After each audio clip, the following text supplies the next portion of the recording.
तो guys welcome to एसटीबीजी।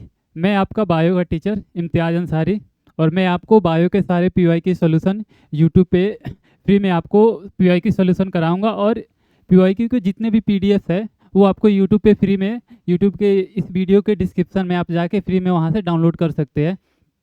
तो आपको पहले की तरह, या अलीगढ़ से आप बाहर है तो आपको बाहर से बुक्स खरीदने नहीं पड़ेंगे। आप डायरेक्ट पीडीएफ डाउनलोड करके आप एमसीक्यू देख सकते हैं। आप देख सकते हैं कितने क्वेश्चन किस ईयर से आए थे। तो हमने ईयर वाइज कर रखा है और चैप्टर वाइज, जैसे सेल अलग कर रखा है, सेल चैप्टर का, टिश्यू का अलग कर रखा है, डाइवर्सिटी का अलग कर रखा है। ऐसे ही हमने सबको अलग करके मैंने पढ़ाया है। तो मैं अपने बारे में बता दूं कि मैं यहाँ एमबीबीएस कर रहा जवाहरलाल नेहरू मेडिकल कॉलेज में, और जो कि एएमयू कैंपस के अंदर है। और मैंने नीट 2020 में दिया था और मैंने फर्स्ट अटैम्प्ट में अच्छे रैंक से, अराउंड 3000 रैंक से मैंने नीट किया था। और मैंने नीट की तैयारी दोस्तों मैंने एलएन से किया था। और वहाँ मैंने ये चीज़ देखा, वहाँ पे जाके, वहाँ पे पढ़ के मैंने ये चीज़ नोटिस किया कि वहाँ जो टीचर है कैसे चीज़ों को डिलीवर करते हैं, अपनी बातों को, या फिर जो उनको कंसेप्ट समझाना है, जो चीज़ उनको बोलना है, वो कैसे, कितने स्ट्रेट फॉरवर्ड, कितने सिंपल लैंग्वेज में समझाते हैं। और एक क्लास में एक बार में बैठ के याद हो जाते हैं चीज़ें। हमें क्लास में ही चीज़ें याद करा दी जाती थी और रूम पे जाके हमें बस बार बार रिवीजन करना होता था। तो ये चीज़ मैंने नोटिस किया, जो मैं जहाँ अपने शहर में रहता था वहाँ पे ऐसे नहीं मिल पाता था। तो इसीलिए वहाँ से तैयारी करना आसान हो गया था। तो ऐसे ही मैं आपको पढ़ाऊँगा। तो मैं आपको बता दूँ कि पीवाईक्यू मैं किस तरह से पढ़ाऊंगा। तो पीवाईक्यू किस तरीके से मैं सॉल्व करूंगा, तो उसमें हम एलिमिनेशन मेथड का यूज करेंगे मोस्ट ऑफ द प्लेसेस पे, क्योंकि उस तरीके से हम बहुत सारे ऑप्शंस को रूल आउट करके ऐसे बनाने की कोशिश करेंगे।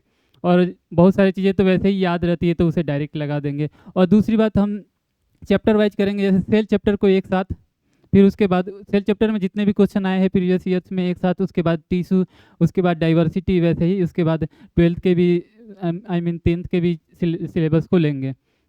तो चलिए शुरू करते हैं। बीच बीच में मैं अपने बारे में और चीज़ें, मैंने जो भी ट्रिक्स कैसे बनाई है और उसके पीछे कहानी, ताकि आपको लंबे टाइम तक याद रहे, ये चीज़ें डिस्कस ऐसे करके पढ़ेंगे। हमें जल्दी नहीं भागना है, आराम आराम से करना है।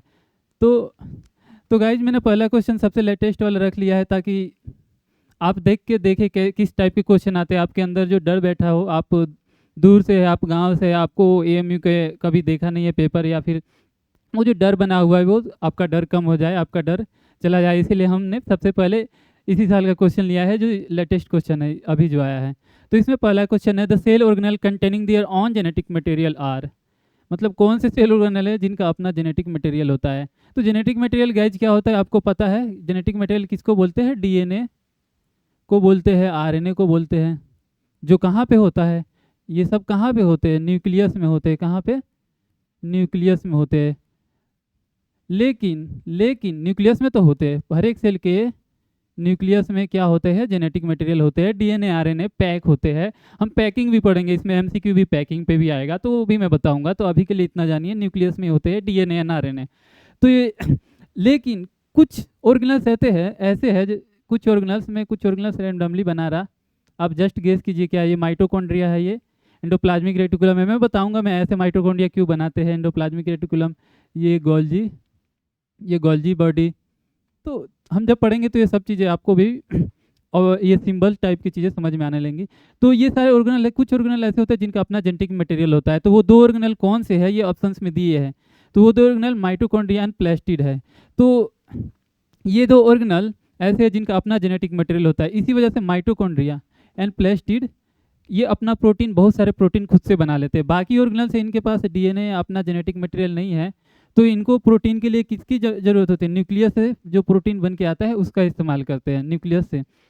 लेकिन ये खुद से बना लेते हैं। ये डायरेक्ट रटने का चीज़ था, अगर आपको नहीं पता है। अगर आप पढ़े हैं तो आप जस्ट माइटोकॉन्ड्रिया का डायग्राम देखिए, तो आप देख के बता सकते हैं ये माइटोकॉन्ड्रिया है। जब हम पढ़ेंगे, जब हम लेक्चर्स में देखेंगे, तो माइटोकॉन्ड्रिया जब मैं दिखाऊंगा तो वहाँ पे ऐसे ये पॉइंट जरूर मैं हाईलाइट करूंगा कि माइटोकॉन्ड्रिया और प्लास्टिड दो ऐसे ऑर्गेनल है जिनका अपना जेनेटिक मटेरियल है। तो वहाँ से आपको हमेशा के लिए याद रहेगी। और ये पॉइंट बहुत इंपॉर्टेंट है, क्योंकि दो ही ऑर्गेनल है और ये बार बार पूछा जाता है। तो आप हमारे लेक्चर्स पे, जो कि हमारे ऐप पे है, आप वहाँ पे आएंगे तो वहाँ पे चीज़ें पढ़ाई गई है। वहाँ से आप देखेंगे तो आप कहीं भी क्वेश्चन सॉल्व कर पाएंगे। तो माइटोकॉन्ड्रिया में जैसे मैंने दिखा दिया, वैसे ही प्लास्टिड में, जब प्लास्टिड क्या होता है, कुछ लोग प्लास्टिड में कंफ्यूज हो रहे होंगे। तो प्लास्टिड से आप ये याद कर लीजिए यहाँ पे बस इतना कि क्लोरोप्लास्ट ये एक टाइप का प्लास्टिड है। ऐसे ही दो और प्लेस्टिड होते हैं जो कि आगे क्वेश्चन आने वाले हैं, तो वहाँ मैं दो और प्लेस्टिड का नाम बताऊंगा। अभी के लिए आप प्लेस्टिड को क्लोरोप्लास्ट समझ लीजिए। तो ये क्वेश्चन मैं इसको रेट करूँ कैसे डिफिकल्टी लेवल, तो ये इजी क्वेश्चन था अगर आपने पढ़ा है, सही जगह से पढ़ा है। अगर वहाँ से पढ़ा है जिसने चीज़ों को हाईलाइट किया है, जैसे माइटोकॉन्ड्रिया और प्लास्टिड में जेनेटिक मटेरियल इनका अपना होता है, हाईलाइट किया गया है, तो आप बना देंगे इजीली। अगर आपने जस्ट रैंडमली पढ़ा है तो आपने ये पॉइंट कभी नहीं नोट किया होगा कि यहाँ पे जैसे कि मैंने दिखाया कि माइटोकॉन्ड्रिया के अंदर इसका जेनेटिक मटेरियल होता है, उतना ध्यान जाता ही नहीं है। तो अगर आपने सही जगह से पढ़ा, हाईलाइटेड चीज़ें हैं, चीज़ें जहाँ पे आपको दिखाया जा रहा है, तब आपके लिए इजी क्वेश्चन है, वरना ये क्वेश्चन बहुत लोग गलत लगा के आए होंगे। नेक्स्ट क्वेश्चन देखते हैं, breakdown of pyruvate using oxygen take place. तो ये क्वेश्चन है कि पायरुवेट का ब्रेकडाउन कहाँ पे होता है, ये ऑर्गेनल्स के नाम दे रखे हैं। ब्रेकडाउन ऑब्वियसली ऑक्सीजन से ही तोड़ा जाता है, ये रेस्पिरेशन का क्वेश्चन है, रेस्पिरेशन कैसे सेल में होता है। और इस क्वेश्चन को, ये क्वेश्चन एनसीईआरटी में इसको एक प्रैक्टिकल कराए होंगे ना, उसमें भी ये पायरुवेट वर्ड आया होगा एनसीईआरटी के बुक में। मैंने जहाँ पे लेक्चर दिए वहाँ पे एक एक चीज़ बताया एनसीईआरटी में कहाँ पे है। यहाँ पे जस्ट आप मान लीजिए एनसीईआरटी में कहीं पे प्रैक्टिकल से कराया होगा टेस्ट ट्यूब में, तो वहाँ पे पायरुवेट वर्ड आया होगा। तो ये रेस्पिरेशन का पार्ट है। तो अगर, और ये चीज़ें हमने नीट में भी ये पायरुवेट का पूरा साइकिल पढ़ते हैं, तो ये हाई मतलब मान लीजिए ये 11th का क्वेश्चन है, थोड़ा डिफिकल्ट लेवल का क्वेश्चन मान सकते हैं। तो इसको मैं आसान शब्दों में समझाऊंगा कि रेस्पिरेशन में पायरुवेट आता कहाँ है। तो जैसा कि आप लोग बस ये रेस्पिरेशन में ये जानते हैं, आपको पता है क्या, ग्लूकोज प्लस ऑक्सीजन टूट के क्या बनाएगा, CO2 plus water plus energy. तो आप इतना आसानी से एनर्जी यानी ATP में लिख दे रहा है, एनर्जी ATP। तो दोस्तों आप सोचते हैं एनर्जी ATP बनना इतना आसान है, माइटोकॉन्ड्रिया में बन गया, हो गया। इतना आसान नहीं है गाइस। एनर्जी सबसे पावरफुल चीज़ होता है, आपको आज भी पता है। जो जिस देश के पास, जिस कंट्री के पास एनर्जी है, ऑयल रिजर्व है, जिसके पास न्यूक्लियर पावर है, वो सबसे पावरफुल देश माने जाते हैं, सबसे अमीर होते हैं। तो एनर्जी बनना इतना आसान नहीं होता कि आपको एक स्टेप में एनर्जी बन जाएगा। वो चीज़ें बहुत स्टेप में होती है, आपको आसान भाषा में समझाने के लिए आपके लेवल पे ये चीज़ें दिखा दी जाती है। तो मैं यहाँ पे कुछ स्टेप्स दिखा रहा कि ग्लूकोज यहाँ पे था, इसको तोड़ के हमें एनर्जी बनाना है। तो कितने स्टेप, बहुत सारे। आपको क्या बोलना है अभी के लिए, बहुत सारे। बहुत सारे स्टेप 11th में आप पढ़ेंगे, लेकिन अभी के लिए बोलिए बहुत सारे। एक एक स्टेप का नाम आपको पढ़ाया जाएगा 11th में, तो अभी के लिए मानिए बहुत सारे। और ये टूटते टूटते एक स्टेप पे क्या बन जाता है, ग्लूकोज को तोड़ते तोड़ते तोड़ते पायरुवेट बना देते हैं। तो एक स्टेज पे पायरुवेट बन गया, उसी पायरुवेट को इसने लिख दिया। अब बोल रहा है पायरुवेट कहाँ टूटेगा, तो ये सारे रिएक्शन अभी जो हुए थे ना पायरुवेट तक, ये कहाँ हुए हैं, ये क्या है, साइटोप्लाज्म। कहाँ हुए थे, साइटोप्लाज्म में। अब ये पायरुवेट जो है, लेकिन आपको पता है मेन जो रेस्पिरेशन होता है, जो ATP बनता है, ये तो सबको पता है माइटोकॉन्ड्रिया में होता है। इतना तो साइटोप्लाज्म में हो गया, बाकी सारे रिएक्शंस जिसमें ATP फाइनली, जिसमें बहुत सारे ATP बनेंगे, जो कि हम बोलते हैं माइटोकॉन्ड्रिया में बनते हैं। माइटोकॉन्ड्रिया को क्यों बोलते हैं पावर हाउस ऑफ सेल, क्योंकि उसी में सारे ATP बनते हैं। तो इसके बाद ये माइटोकॉन्ड्रिया में जाता है, तो इसका आंसर माइटोकॉन्ड्रिया चला जाएगा। तो इस क्वेश्चन का डिफिकल्टी लेवल में बोलूँ तो ये डिफिकल्ट क्वेश्चन था, आपके लिए डिफिकल्ट है। 9th 10th में इतना कंसेप्ट से चीज़ नहीं है, ये 11th का चीज़ है। तो इसीलिए AMU एंट्रेंस में 9th 10th तो आता ही है, प्लस में 11th से भी चीज़ें आती है। ये केवल मैं बायो का नहीं बता रहा, ये पूरे साइंस और मैथ का भी बता रहा। 9th 10th तो आते ही है, 11th की भी कुछ चीज़ें आती है। तो आप पूरा 11th खोल के अभी पढ़ नहीं सकते, 11th पूरा 1 ईयर कोर्स है भाई, आप कर नहीं सकते। तो हमने वो चीज़ों को हाईलाइट किया, हमने पूरे ईयर्स का AMU में जितने भी पिछले ईयर्स में क्वेश्चन आया, सबको एनालाइज करके चीज़ें नोटिस की है कि 11th से क्या क्या चीज़ आया है, वो आपको हम टू द पॉइंट आपको दे देंगे। आपको 11th की चीज़ें खोलनी नहीं पड़ेंगी। 11th में कोई डायग्राम भी है जिससे डायरेक्ट क्वेश्चन आया है, वो भी हमने तैयार कर रखा है, सिलेबस तैयार कर रखा है, उसमें हमने दे दिया है। तो यहाँ पे जैसे ये चीज़ें आया है, ये बार बार आता है, तो ये चीज़ें हमने हाईलाइट कर रखा है कि ये पायरुवेट कहाँ जाता है, टूटता कहाँ है, माइटोकॉन्ड्रिया में। तो इस तरीके से आपको मैं ये बात बताना चाह रहा इन दो क्वेश्चंस को दिखा के कि आप खुद से पढ़ सकते हैं। ठीक है, आप बहुत इंटेलिजेंट है, खुद से पढ़ सकते हैं, लेकिन आप 9th 10th पढ़ेंगे, जब आपको ये क्वेश्चन आएगा, आप कितने भी पढ़े रहे, आपने ये क्वेश्चन देखा ही नहीं होगा, तो कैसे बना पाएंगे। और इसके लिए आपको अगर मैं बोलूँ 11th पूरा पढ़ने का, तो वो 1 ईयर सिलेबस है, आप नहीं पढ़ पाएंगे। आपको लेना होगा, एक पूरा प्लान लेना होगा जिसमें पूरी चीज़ें एक जगह आपको मिल जाए, और आप ऑनेस्टली उस पर मेहनत करें। ऑनेस्टली, ये नहीं कि बस चीज़ें मिल गई आप उसे छोड़ दिया। ऑनेस्टली उस पर मेहनत करें, तब आपका सिलेक्शन कोई नहीं रोक सकता। अगर आप मेहनत करने वाले हैं, अगर आप अंदर दिल से चाहते हैं कि हाँ मुझे AMU में जाना है, मुझे अच्छी यूनिवर्सिटी में जाना है, मुझे वहाँ जाना है जहाँ पे कहीं डॉक्टर्स और इंजीनियर्स बहुत बड़ा यूनिवर्सिटी, हर एक तरह की पढ़ाई होती है, वैसे यूनिवर्सिटी में जाना है तो आपको मेहनत करना होगा और सही जगह से रिसोर्स सही इस्तेमाल करना होगा। नहीं तो आप कितना भी मेहनत कर ले, कितने भी मेहनती बच्चे हो, आप ये चीज़ें नहीं पढ़े हैं, आपको नया लगेगा तो आपका सिलेक्शन रुक जाएगा 1-2 नंबर से। फिर आप अंदर से सोचेंगे जिनका सिलेक्शन हुआ बहुत तेज थे, वो बहुत तेज नहीं थे, उन्होंने सही जगह से पढ़ा, सही सिलेबस पढ़ा, उनको सिलेबस पता था कि ये क्वेश्चन आता है, फिर रिपीट कर गया, उनको पता है 11 से ये चीज़ें आती है। तो आपको मैं बस ये बोलना चाहूँगा, आप मेहनत करिए और सही रिसोर्स लीजिए, जहाँ पे कंप्लीट आपको रिसोर्स मिले, जहाँ से आपका मेहनत की है तो आपका क्वेश्चन एक भी ना छूटे। तो मैं बस यही बताना चाह रहा था, अब मैं आगे बढ़ जा रहा। ये चीज़ें मैंने आपको समझा दिया कि माइटोकॉन्ड्रिया का अपना जेनेटिक मटेरियल होता है, प्लास्टिड का अपना जेनेटिक मटेरियल होता है। एक एक चीज़ को बार बार इसलिए बताया जा रहा था कि आप सो के भी उठे तब भी कोई पूछे तो आप बता पाए, क्योंकि एग्जाम वाला जो माहौल होता है ना, एग्जामिनेशन लो प्रेशर का माहौल होता है, वहाँ पे आने वाली चीज़ें जो चीज़ें याद थी डेली वो भी भूल जाता है बंदा, इतना आसान नहीं होता, इसीलिए आपको चीज़ें बार बार हाईलाइट किया जा रहा है। ठीक है, ये मत सोचिए कि एक एक चीज़ बता बता परेशान कर रहे हैं, नहीं, आपको दिमाग में डालना है चीज़ें, ये हमारा काम है आपके दिमाग में डालना। आपका काम है कि आप बैठ के हमारे लेक्चर्स को देखिए, आपका ये काम है, आप अपनी ड्यूटी कीजिए। तो आगे बढ़ते हैं, ये क्वेश्चन नंबर 1 जो कि 2021-22 में आया था, आई मीन 21 में, 21, which cell organelle the complex sugar में be made from simple sugar. तो बोल रहा है कि किस सेल ऑर्गेनल में कॉम्प्लेक्स शुगर बनता है, किससे, सिंपल शुगर से। कहना ये चाह रहा है कि ये कोई सिंपल शुगर था। गाइज मेरा राइटिंग थोड़ा ख़राब है क्योंकि मैं डॉक्टरी की पढ़ाई कर रहा हूँ, MBBS कर रहा हूँ, मेरा राइटिंग ऐसे ही ख़राब है, लेकिन मैं अच्छा आराम आराम से लिखने की कोशिश करूँगा।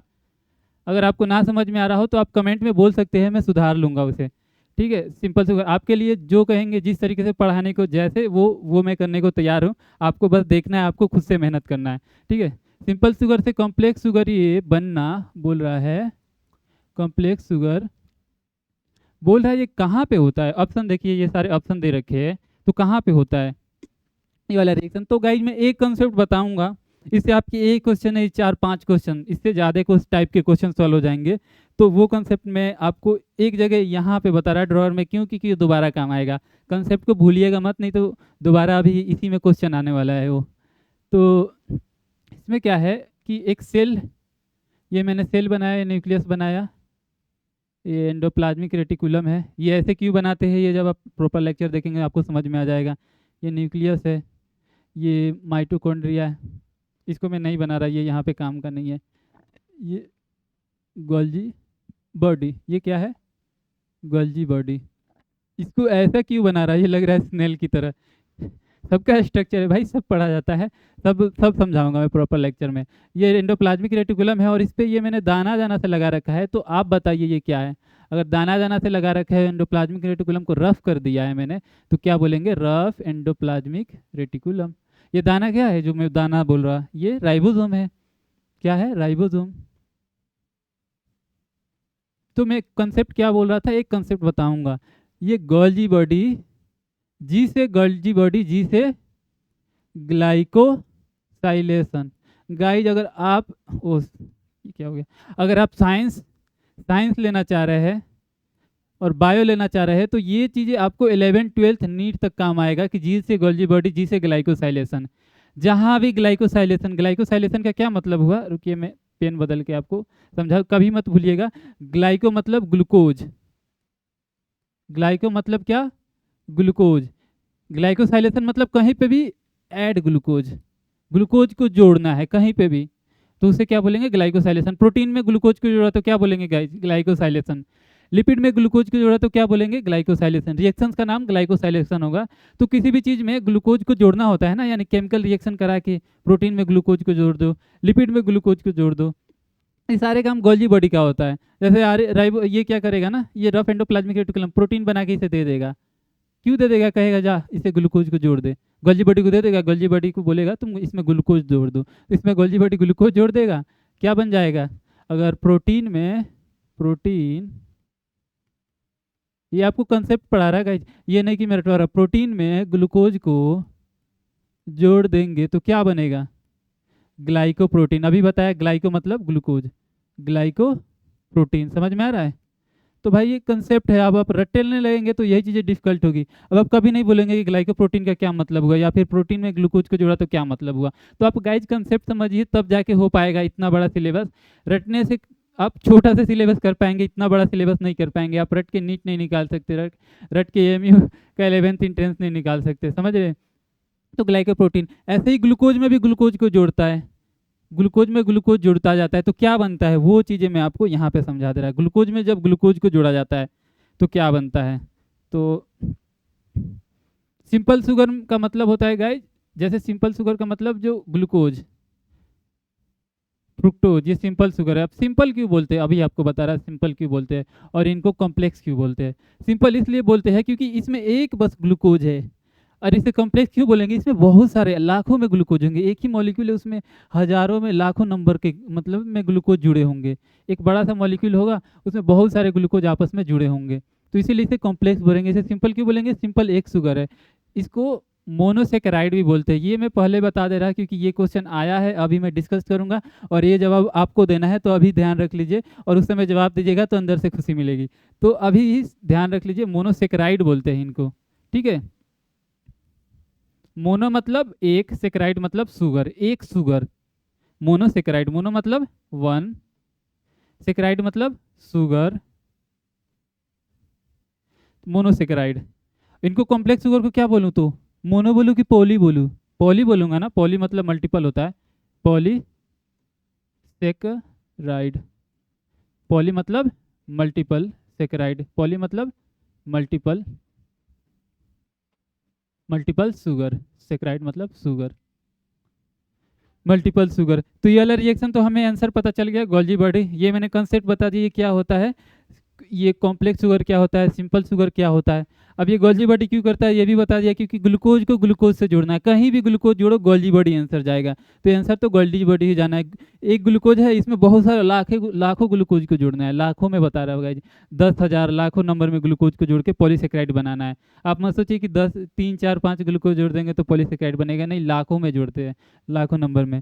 अब इनका एग्जाम्पल्स में, इनका तो एग्जाम्पल्स बता दिया, ग्लूकोज फ्रुक्टोज, और भी होते हैं, आपके लेवल पे मैंने दो ही बता दिया, दो ही आप याद रखिए। पॉलीसेकेराइड का एग्जाम्पल क्या होता है, तो पॉलीसेकेराइड का एग्जाम्पल होता है स्टार्च, क्या होता है, स्टार्च और ग्लाइकोजन, ग्लाइकोजन, सेलुलोज,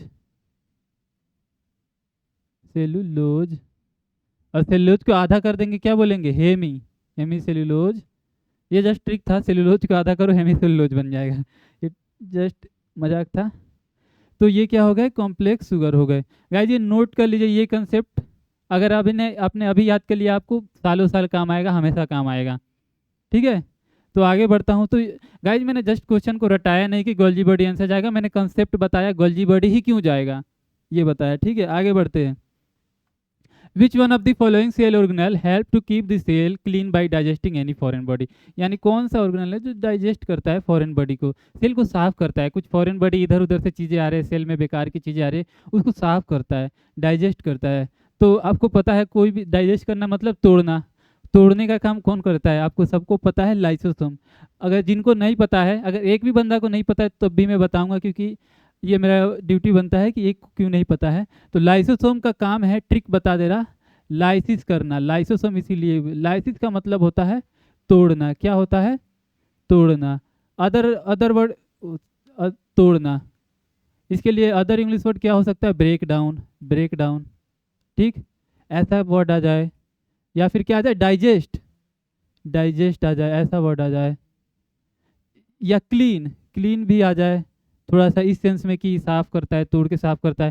तो ये सब वर्ड आए ना, तो लाइसोसोम आँख मूंद के मार लेना। लेकिन ये चीज़, एक चीज़ मैं आपको बता रहा, ये चीज़ आप हमेशा कीजिएगा, जो ट्रिक में बता रहा ना, जब भी लाइसोसोम आए आपको बार बार बोलना है, जब भी लाइसोसोम आए, लाइसोसोम मतलब लाइसिस यानी तोड़ना। ये बोलते रहेंगे ना तो आपको एग्जामिनेशन हॉल कहीं पे भी सो के जगह दे, कहीं पे भी पूछे, हवा में पूछे, पानी में पूछे, कहीं भी पूछे, आप बता देंगे लाइसोसोम मतलब लाइसिस। समझ रहे हैं। और अगर आपने बार बार नहीं बोला है तो प्रेशर में मैं भी भूल सकते हैं, बहुत लोग भूल जाते हैं। तो आपको बार बार बोलना है। ये मैं इसलिए बता रहा क्योंकि ये मैं खुद करता हूँ। जो भी चीज़ एक ट्रिक बना लिया ना वो हमेशा बोलना है। और जैसे जैसे ही मैं एग्जामिनेशन हॉल या टेस्ट में एलएन के टेस्ट में बैठता था, उसी ट्रिक जैसे ही ऑप्शन आता था वो ट्रिक का क्या है वो मैं बोलता था, तब जाके आंसर एकदम सही निकलता था, नहीं तो सिली मिस्टेक भी हो सकते हैं। तो ये मैं खुद करता था, बहुत फ़ायदा देता है ये, तो आप भी कीजिए। लाइसोसम जहाँ भी वर्ड है लाइसिस आपको बोलना है, तोड़ना बोलना है। ये मैं अमीबा से समझा था, लेकिन मैं अमीबा में कुछ और चीज़ें आगे समझाना है तो वहाँ पे मैं यूज करूँगा ये डायग्राम, यहाँ पे नहीं कर रहा। क्वेश्चन नंबर 3 पे आ जाते हैं। Chromosome are made up of. Chromosome किस चीज़ से बना होता है? क्रोमोजोम क्या होता है? बहुतों को पता होगा, क्रोमोजोम मतलब जेनेटिक मटेरियल, ये अपने न्यूक्लियस के अंदर होता है। मैंने बोला था ना न्यूक्लियस के अंदर डीएनए होता है, लेकिन डीएनए पैक होके होता है, वही पैक होके क्रोमोजोम बनाता है। डीएनए खूब अच्छा से पैक होता है। क्या होता है डीएनए का? पैकिंग। क्या होता है? पैकिंग। अच्छा से पैकिंग करे। अब अच्छा क्यों बोला, ये वर्ड में क्यों उछरा? खूब अच्छा से पैकिंग होता है, क्यों? क्योंकि जो अपना जो सेल माइक्रोस्कोप में होता है ना, 10 माइक्रोस्कोप होगा, 20 माइक्रोस्कोप होगा, माइक्रोस्कोप में ही होगा ना। डीएनए का लेंथ जो होता है ना 4 मीटर, 2 मीटर, 4 मीटर लंबा डीएनए होता है। आप विश्वास नहीं करेंगे, बहुत बहुत अमेजिंग बात है, 4 मीटर लंबा डीएनए होता है जिसको आपको माइक्रोस्कोप में पैक करना है। न्यूक्लियस तो सेल से भी छोटा होता है, उसको पैक करना है। तो इतना आसान काम नहीं है गाइज। आपको 4 मीटर लंबा मैं कुछ दे दूँ और बोलूँ इसमें पैक करने को ना, आप नहीं कर पाएंगे पैक। 4 मीटर लंबा रस्सी दे दूँ, नहीं कर पाएंगे। तब आपको माइक्रोस्कोप में पैक करना है, ये गॉड ही कर सकता है। समझ रहे हैं कितना अमेजिंग चीज़ है? मेडिसिन में गाइज ऐसे ऐसे चीज़ें हैं ना जो आपको बिलीव नहीं होगा ये कैसे होता है। आप जब भी अगर आगे चल के आप डॉक्टर बनना चाह रहे हैं, एमबीबीएस नीट की तैयारी कर रहे हैं जैसे मैंने किया है, तो आपको बहुत चीज़ें मिलेंगी अमेजिंग। तो 4 मीटर लंबा को आपको किस में पैक करना है? माइक्रोमीटर में। तो ये काम पैक ही करके बहुत अच्छा से, बहुत बढ़िया से पैक करके ही गॉड ही कर सकता है। इसको पैक करने के लिए क्या यूज कर होता है? प्रोटीन। क्योंकि डीएनए अपने आप तो पैक हो नहीं पाएगा, प्रोटीन ही होता है जो बांध के एकदम पैक करके रखता है। कैसे पैक होता है आपको एक बार दिखाऊं उसको, ताकि आपको फील आए, लगे हाँ पैक हो रहा है। देखिए ये है डीएनए। ये अपने ये वाला सिंबल आपने बोरोप्लस या कहीं कहीं देखा होगा किसी एड साइड में, तो ये सिंबल ये डीएनए का होता है। ऐसे ऐसे लेडर लाइक, कैसे लग रहा है? सीढ़ी है। ये लेडर लाइक वर्ड भी बहुत इंपॉर्टेंट है, आप 11th के एनसीईआरटी में पढ़ेंगे ना, सॉरी 12th के एनसीईआरटी में लेडर लाइक वर्ड यूज हुआ है। एक एक वर्ड जो मैं बोल रहा है ना, सोच समझ के बोल रहा है, एनसीईआरटी से पढ़ा हुआ बोल रहा है, वो चीज़ें आपके दिमाग में मैं फीड करना चाह रहा है ताकि वो एनसीईआरटी आपके दिमाग में हमेशा के लिए बना रहे। लेमैन लैंग्वेज यूज कर रहा है ताकि आपको याद रहे इसलिए। और ये सब जो टेक्निकल वर्ड है, लेडर लाइक, ये सब मैं एनसीईआरटी से देख के बोल रहा, ऐसे नहीं बोल रहा। मैंने सारे एनसीईआरटी पढ़े हैं, और 11 12 के एनसीईआरटी मैंने 50 बार पढ़े, कम ही बोल रहा मैं, बहुत बार पढ़े हैं। तब जाके ऐसे मैं अपना बताऊँगा। मैंने एलएन के टेस्ट में मैं हमेशा टॉप 10 में रहा हूँ और मुझे 18 मेडल मिले हैं। और अगर इंशाल्लाह मैं आपको दिखाऊंगा, अगर मुझे मौका मिला, घर पे है, मैं घर से बहुत दूर हूँ, घर से कभी लाऊंगा तो आपको ज़रूर दिखाऊंगा 18 मेडल। तो मैं टॉपर था वहाँ का। रैंक थोड़ा कम आ गया नीट में, वो अलग बात है, मैं वहाँ का टॉपर था। तो ये डीएनए है, इसको देखो, ये कौन सा यहाँ पे हिस्टोन प्रोटीन लिख रहा होगा। हिस्टोन जो लिखा है ना प्रोटीन है, ये हिस्टोन प्रोटीन होता है। अब बस प्रोटीन ध्यान रखिए, इसको अपने ऊपर लपेट रहा है, ऐसे लपेट के और भी लपेट रहा है, ऐसे पैक करते करते करते करते ये क्रोमोसोम बना रहा है। मतलब बहुत बहुत अच्छा से पैकिंग होता है। ये वर्ड पैकिंग में बार बार बोलूँगा, आपको हमेशा के लिए याद कराना है मुझे। ठीक है, आगे बढ़ते हैं। विच organelle is involve in the formation of lysosome. तो ये वाला ड्रॉर यहाँ पे मैं यूज करूँगा। ये कंसेप्ट इसीलिए मैंने बताया था, ये कंसेप्ट इसीलिए बताया था ताकि इसके जहाँ भी क्वेश्चन आए मैं आपको इस कंसेप्ट से समझा दूँ। ये जो गोल्जी बॉडी है ना, मैंने बोला था ग्लाइकोसाइलेशन करता है, जिसे गोल्जी बॉडी, जिसको ग्लाइकोसाइलेशन, किसी भी चीज़ में ग्लूकोज जोड़ता है। तो ये प्रोटीन जो ये आर जो प्रोटीन देता है ना, इसमें भी ग्लाइकोसाइलेशन करता है, बहुत सारे अलग अलग टाइप के प्रोटीन बनाता है। तो उसी में जो हाइड्रोलाइटिक एंजाइम्स बनाता है गोल्जी बॉडी, मतलब प्रोटीन में ग्लूकोज वगैरह को जोड़ के केमिकल रिएक्शन करके हाइड्रोलाइटिक एंजाइम्स बनाता है। अब ये हाइड्रोलाइटिक एंजाइम्स क्या होते हैं, तो ये इनके नाम में ही समझ जाएंगे। हाइड्रो मतलब पानी, लाइटिक मतलब तोड़ना, यानी ये तोड़ने का काम करते हैं। और यही हाइड्रोलाइटिक एंजाइम जो है पैक करके बाहर फेंक देता है इधर। तो ये क्या बन जाता है? यही लाइसोसोम होता है। लाइसोसोम है जिसके अंदर एंजाइम होते हैं। मैंने क्या बोला था? लाइसोसोम आपको पता है लाइसोसोम डाइजेशन करने का काम करता है, तोड़ने का। तो तोड़ना है तो तोड़ने के लिए लाइटिक, लाइटिक मतलब क्या होता है, तोड़ना। तो ये वाले एंजाइम होंगे तभी तो तोड़ेगा। तो ये वाले एंजाइम्स पैक करता है गोल्जी बॉडी, पैक करके इसको डिलीवर कर देता है, भेज देता है। यही तो काम होता है। जो आपको तो इतना ही काम पता था गोल्जी बॉडी का कि पैकेजिंग एंड ट्रांसपोर्ट, मैंने एक्स्ट्रा ये बताया ग्लाइकोसाइलेशन। तो पैकेजिंग एंड ट्रांसपोर्ट करके क्या बना दिया इसने, लाइसोसोम। कौन से एंजाइम से डाले लाइसोसोम में, हाइड्रोलाइटिक एंजाइम। मतलब ये ऐसे एंजाइम है ना जो प्रोटीन को भी तोड़ देंगे, प्रोटीन को तोड़ने वाले हैं। उस सारे एंजाइम का नाम बताऊंगा जब एक और आगे क्वेश्चन आएगा वहाँ बताऊंगा। प्रोटीन को तोड़ने वाले एंजाइम वो भी हाइड्रोलाइटिक ही है। कार्बोहाइड्रेट को तोड़ना है, लिपिड को तोड़ना है, न्यूक्लिक एसिड को तोड़ना है, डीएनए को तोड़ना है, आरएनए को तोड़ना है, सबको तोड़ देगा गोल्जी बॉडी, क्योंकि इसके अंदर कौन से एंजाइम है, हाइड्रोलाइटिक एंजाइम। ठीक है, तो ये वाला कंसेप्ट देखिए कितना जगह काम आ रहा है, बहुत सारे क्वेश्चन बन सकते हैं। गोल्जी बॉडी यहाँ है, इसका आंसर जा रहा है। आप एक बार कंसेप्ट समझे रहेंगे आपके लिए क्वेश्चन ईजी है, जिसने नहीं समझा है उसके लिए ये क्वेश्चन मतलब पहाड़ जितना डिफिकल्ट है, समझे। आगे बढ़ते हैं। देखिए chromatin material is made up of, ये क्वेश्चन गाइज ये बस वर्ड का खेल है। क्रोमेटिन, क्रोमोजोम की जगह यहाँ पे क्रोमेटिन वर्ड यूज हुआ है, क्रोमोजोम। तो गाइज ये आप बता दीजिए, ये मैं नहीं बताऊंगा, क्योंकि अभी अभी मैंने बता दिया। क्योंकि क्रोमोजोम में क्या होता है, डीएनए एंड प्रोटीन। डीएनए को पैक करके क्रोमोजोम बनाते हैं, और पैक करने के लिए क्या चाहिए, प्रोटीन चाहिए। तो प्रोटीन क्यों चाहिए ये भी मैंने बता दिया। और ये क्रोमोसोम किससे बना होता है ये भी बता दिया। एक कंसेप्ट आपको पता रहेगा कि डीएनए को पैक करना है, और पैक करने के लिए हमें प्रोटीन चाहिए। तो डीएनए एंड प्रोटीन तो होंगे ही क्रोमोसोम में। ठीक है, आगे बढ़ते हैं। देखिए गाइस कंसेप्ट पे सारा क्वेश्चन था, मैंने इधर उधर से नहीं बताया।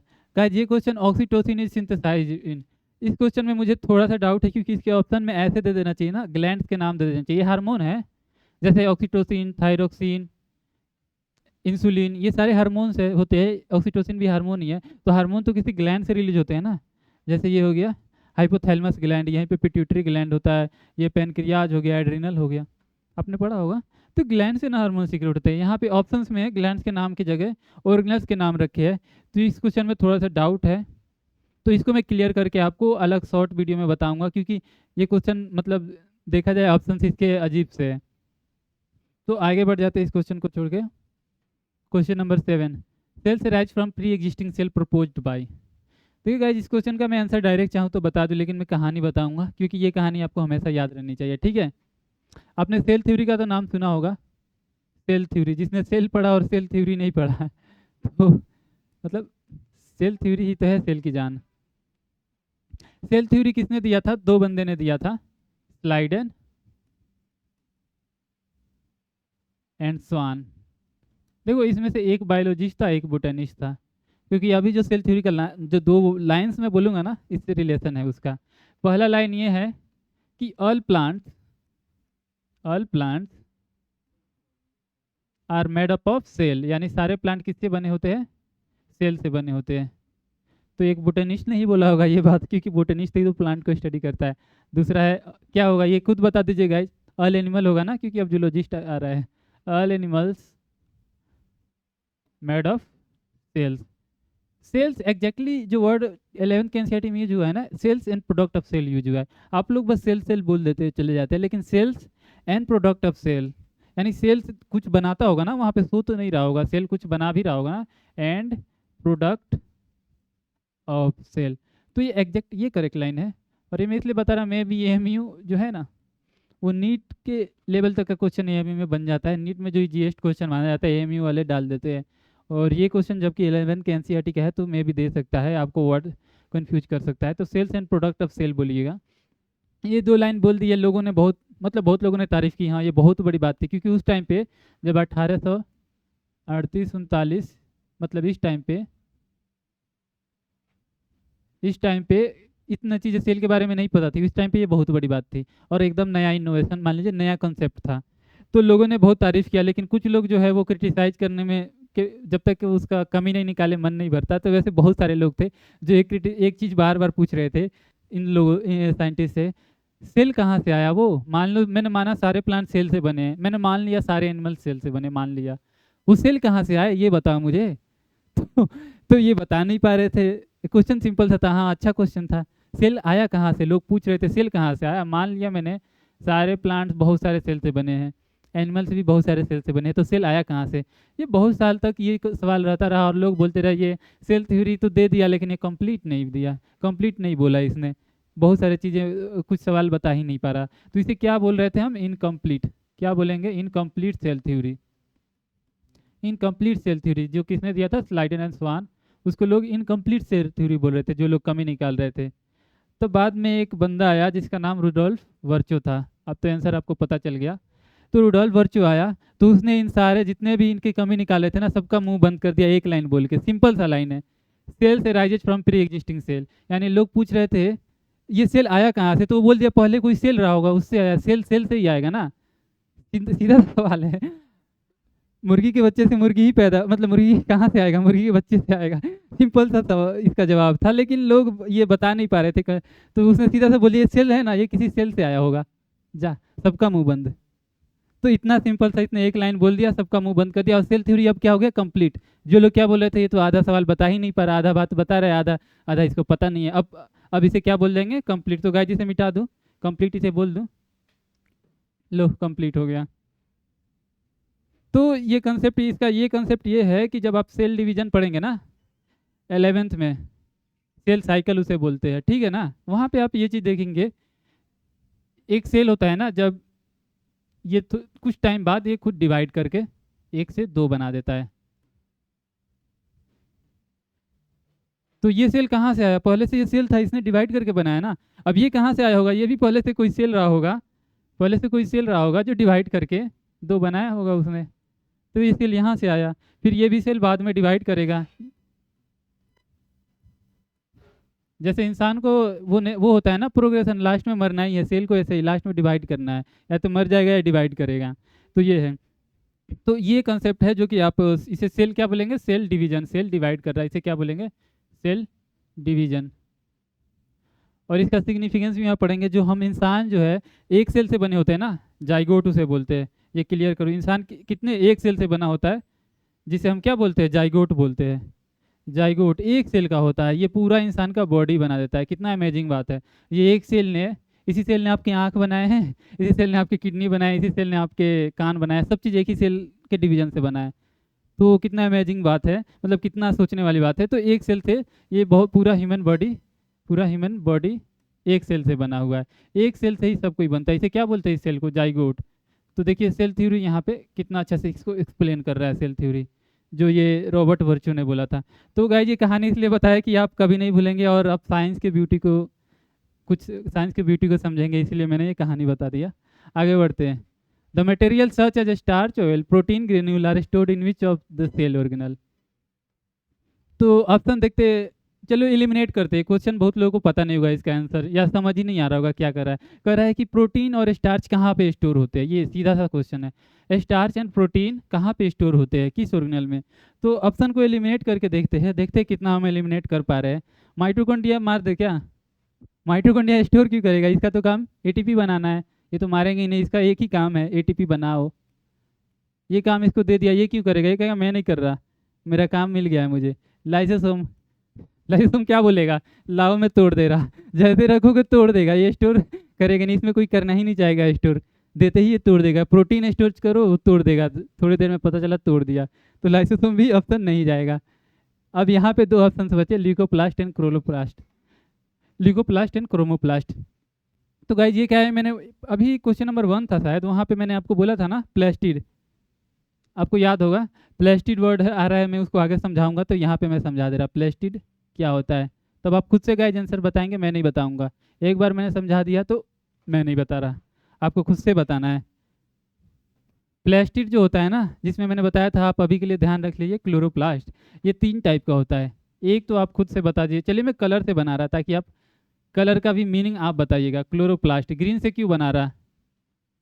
तो सबने सही बोला, क्लोरोप्लास्ट ग्रीन से क्यों बना रहा है? क्योंकि क्लोरोप्लास्ट लीफ पत्तियों में होता है, हरा कलर देता है, फोटोसिंथेसिस करता है, सबको पता है। दूसरा मैं कलर से बना रहा, इसको मैं एक कलर से नहीं बनाऊंगा, मैं इसको एक एक वर्ड अलग अलग कलर से बनाऊंगा। अब बता दीजिएगा इसका काम क्या होगा।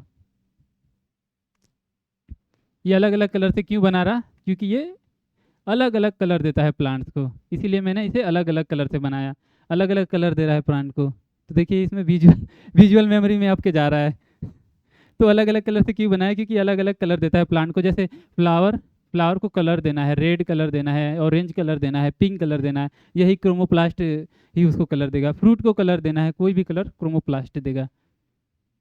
और तीसरा क्या हो गया, अरे भाई ये वाइट कलर का है, वाइट कलर मैं लेना चाह रहा था लेकिन नहीं ले सकता, मैंने ये कलर लिया एकदम डल कलर। इसे क्या, इसमें क्या बना रहा है, इससे मैं ल्यूकोप्लास्ट लिख रहा। तो इसका कलर बताइए क्या होगा, कलरलेस होगा, क्योंकि मैंने डल कलर यूज किया इसलिए कलरलेस होगा।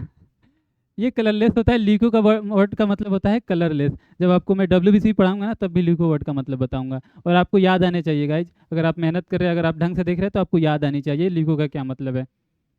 तो ये कलरलेस होता है। और यही जो ल्यूकोप्लास्ट होता है ना, ये स्टोरेज का काम करता है। बच गया ये, इनका तो काम मैंने बता दिया था, बचा ये, तो आप कॉमन सेंस लगा लीजिए, स्टोरेज का काम करता है।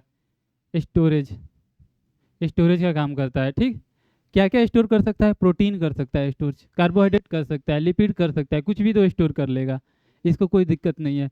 तो क्या आ जाएगा आंसर गाइज, ल्यूकोप्लास्ट। अब आपने खुद से लगा दिया होगा, एक बार आपने कंसेप्ट समझा। आई थिंक आपको भूलना नहीं चाहिए, आपको कलर भी याद रखना है, कैसे मैंने कलर का यूज किया था, कहानी की तरह याद रखना है। आपका एक भी क्वेश्चन गलत नहीं होगा। जब आप क्वेश्चन बनाएंगे इस ट्रिक से, जब आप क्वेश्चन सही होगा ना तो आपको बहुत खुशी मिलेगी, तब बस याद, तब तब आपको खुशी मिलेगी। आगे बढ़ते हैं। ये पूछ रहा है the correct difference between prokaryotic and eukaryotic cell is. तो ये बहुत बंदे ये क्वेश्चन इजीली बना पाएंगे, जिनको अभी अभी पढ़े हो या जिनको याद हो। और बहुत लोग भूल चुके होंगे प्रोकैरियोटिक एंड यूकैरियोटिक में सारे डिफरेंस, कुछ मुझ तो याद होंगे, सब भूल गए होंगे और सारे डिफरेंस। तो मैं आपको इसीलिए मैं बता दे रहा। जी गाइज, आप भूलिए, जितना भी भूलना है भूलिए, लेकिन एग्जाम से पहले तक भूलिए, उसके बाद आपको चीज़ें नहीं भूलना है, अभी भूलना है, भूल भूल के याद करना है, समझ रहे हैं। तो मैं आपको तरीका ही बताऊंगा कैसे याद रखना है। एक एक वर्ड को खंडन करेंगे, वर्ड का खंडन करेंगे, तब जाके याद होगा। नहीं तो बायोलॉजी इतना, बहुत लोग बायोलॉजी से डरते हैं, इसीलिए बहुत लोग बायोलॉजी से डरते हैं। डॉक्टर तो पसंद है, डॉक्टर हमें बनना है, लेकिन बायोलॉजी नहीं करना है, हमें डॉक्टर बस बनना है। बहुत लोगों को डर लगता है बायोलॉजी से, क्योंकि वो मतलब समझते नहीं है, सीधे रटना चाहते हैं। सीधे रटेंगे तो बायोलॉजी बहुत डिफिकल्ट है। अब मतलब समझ के रटिए, मतलब समझ के याद कीजिए। तो देखिए गाइज, यहाँ पे मैंने प्रोकैरियोट वर्ड यूज किया, प्रोकैरियोट लिखा है, तो कैरियोट का मतलब होता है न्यूक्लियस। क्या होता है, न्यूक्लियस। और प्रो मतलब क्या समझ रहे हैं, प्रो मतलब पुराना।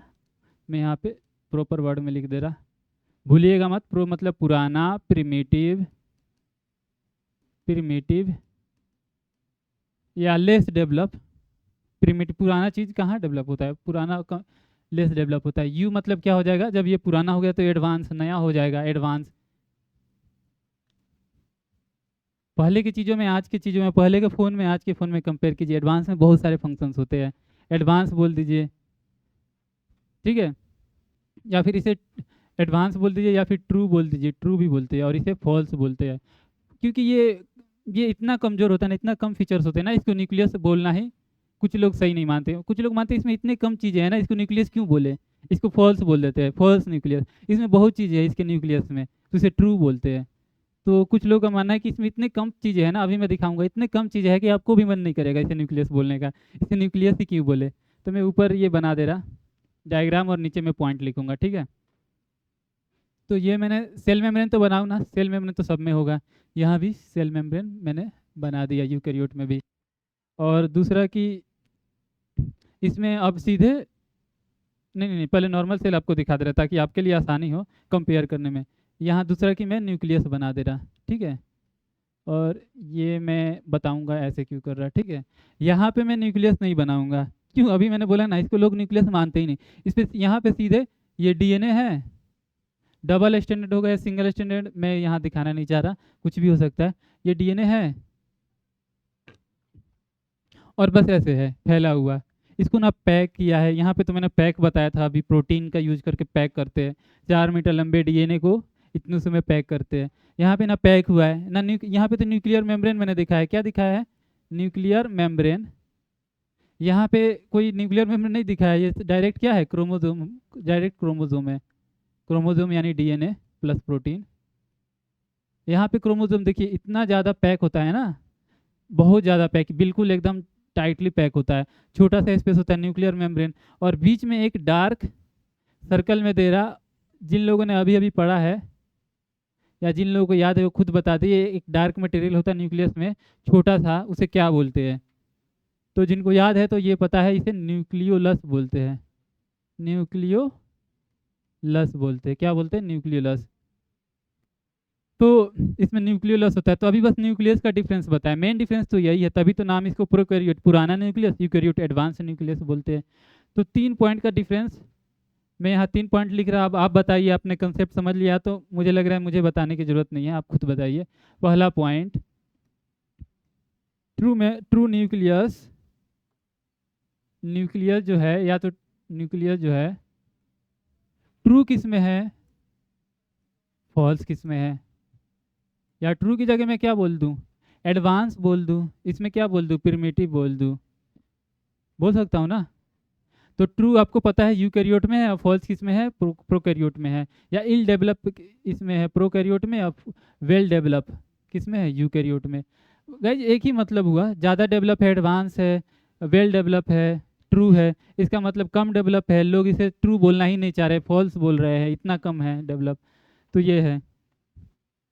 दूसरा पॉइंट आते हैं। तो गाइज ये खुद से, आई होप आपने खुद से बता दिया, क्योंकि मैंने कंसेप्ट बता दिया था, तो आई होप आप समझ गए। तो दूसरा पॉइंट आते हैं कि न्यूक्लियर मेम्ब्रेन,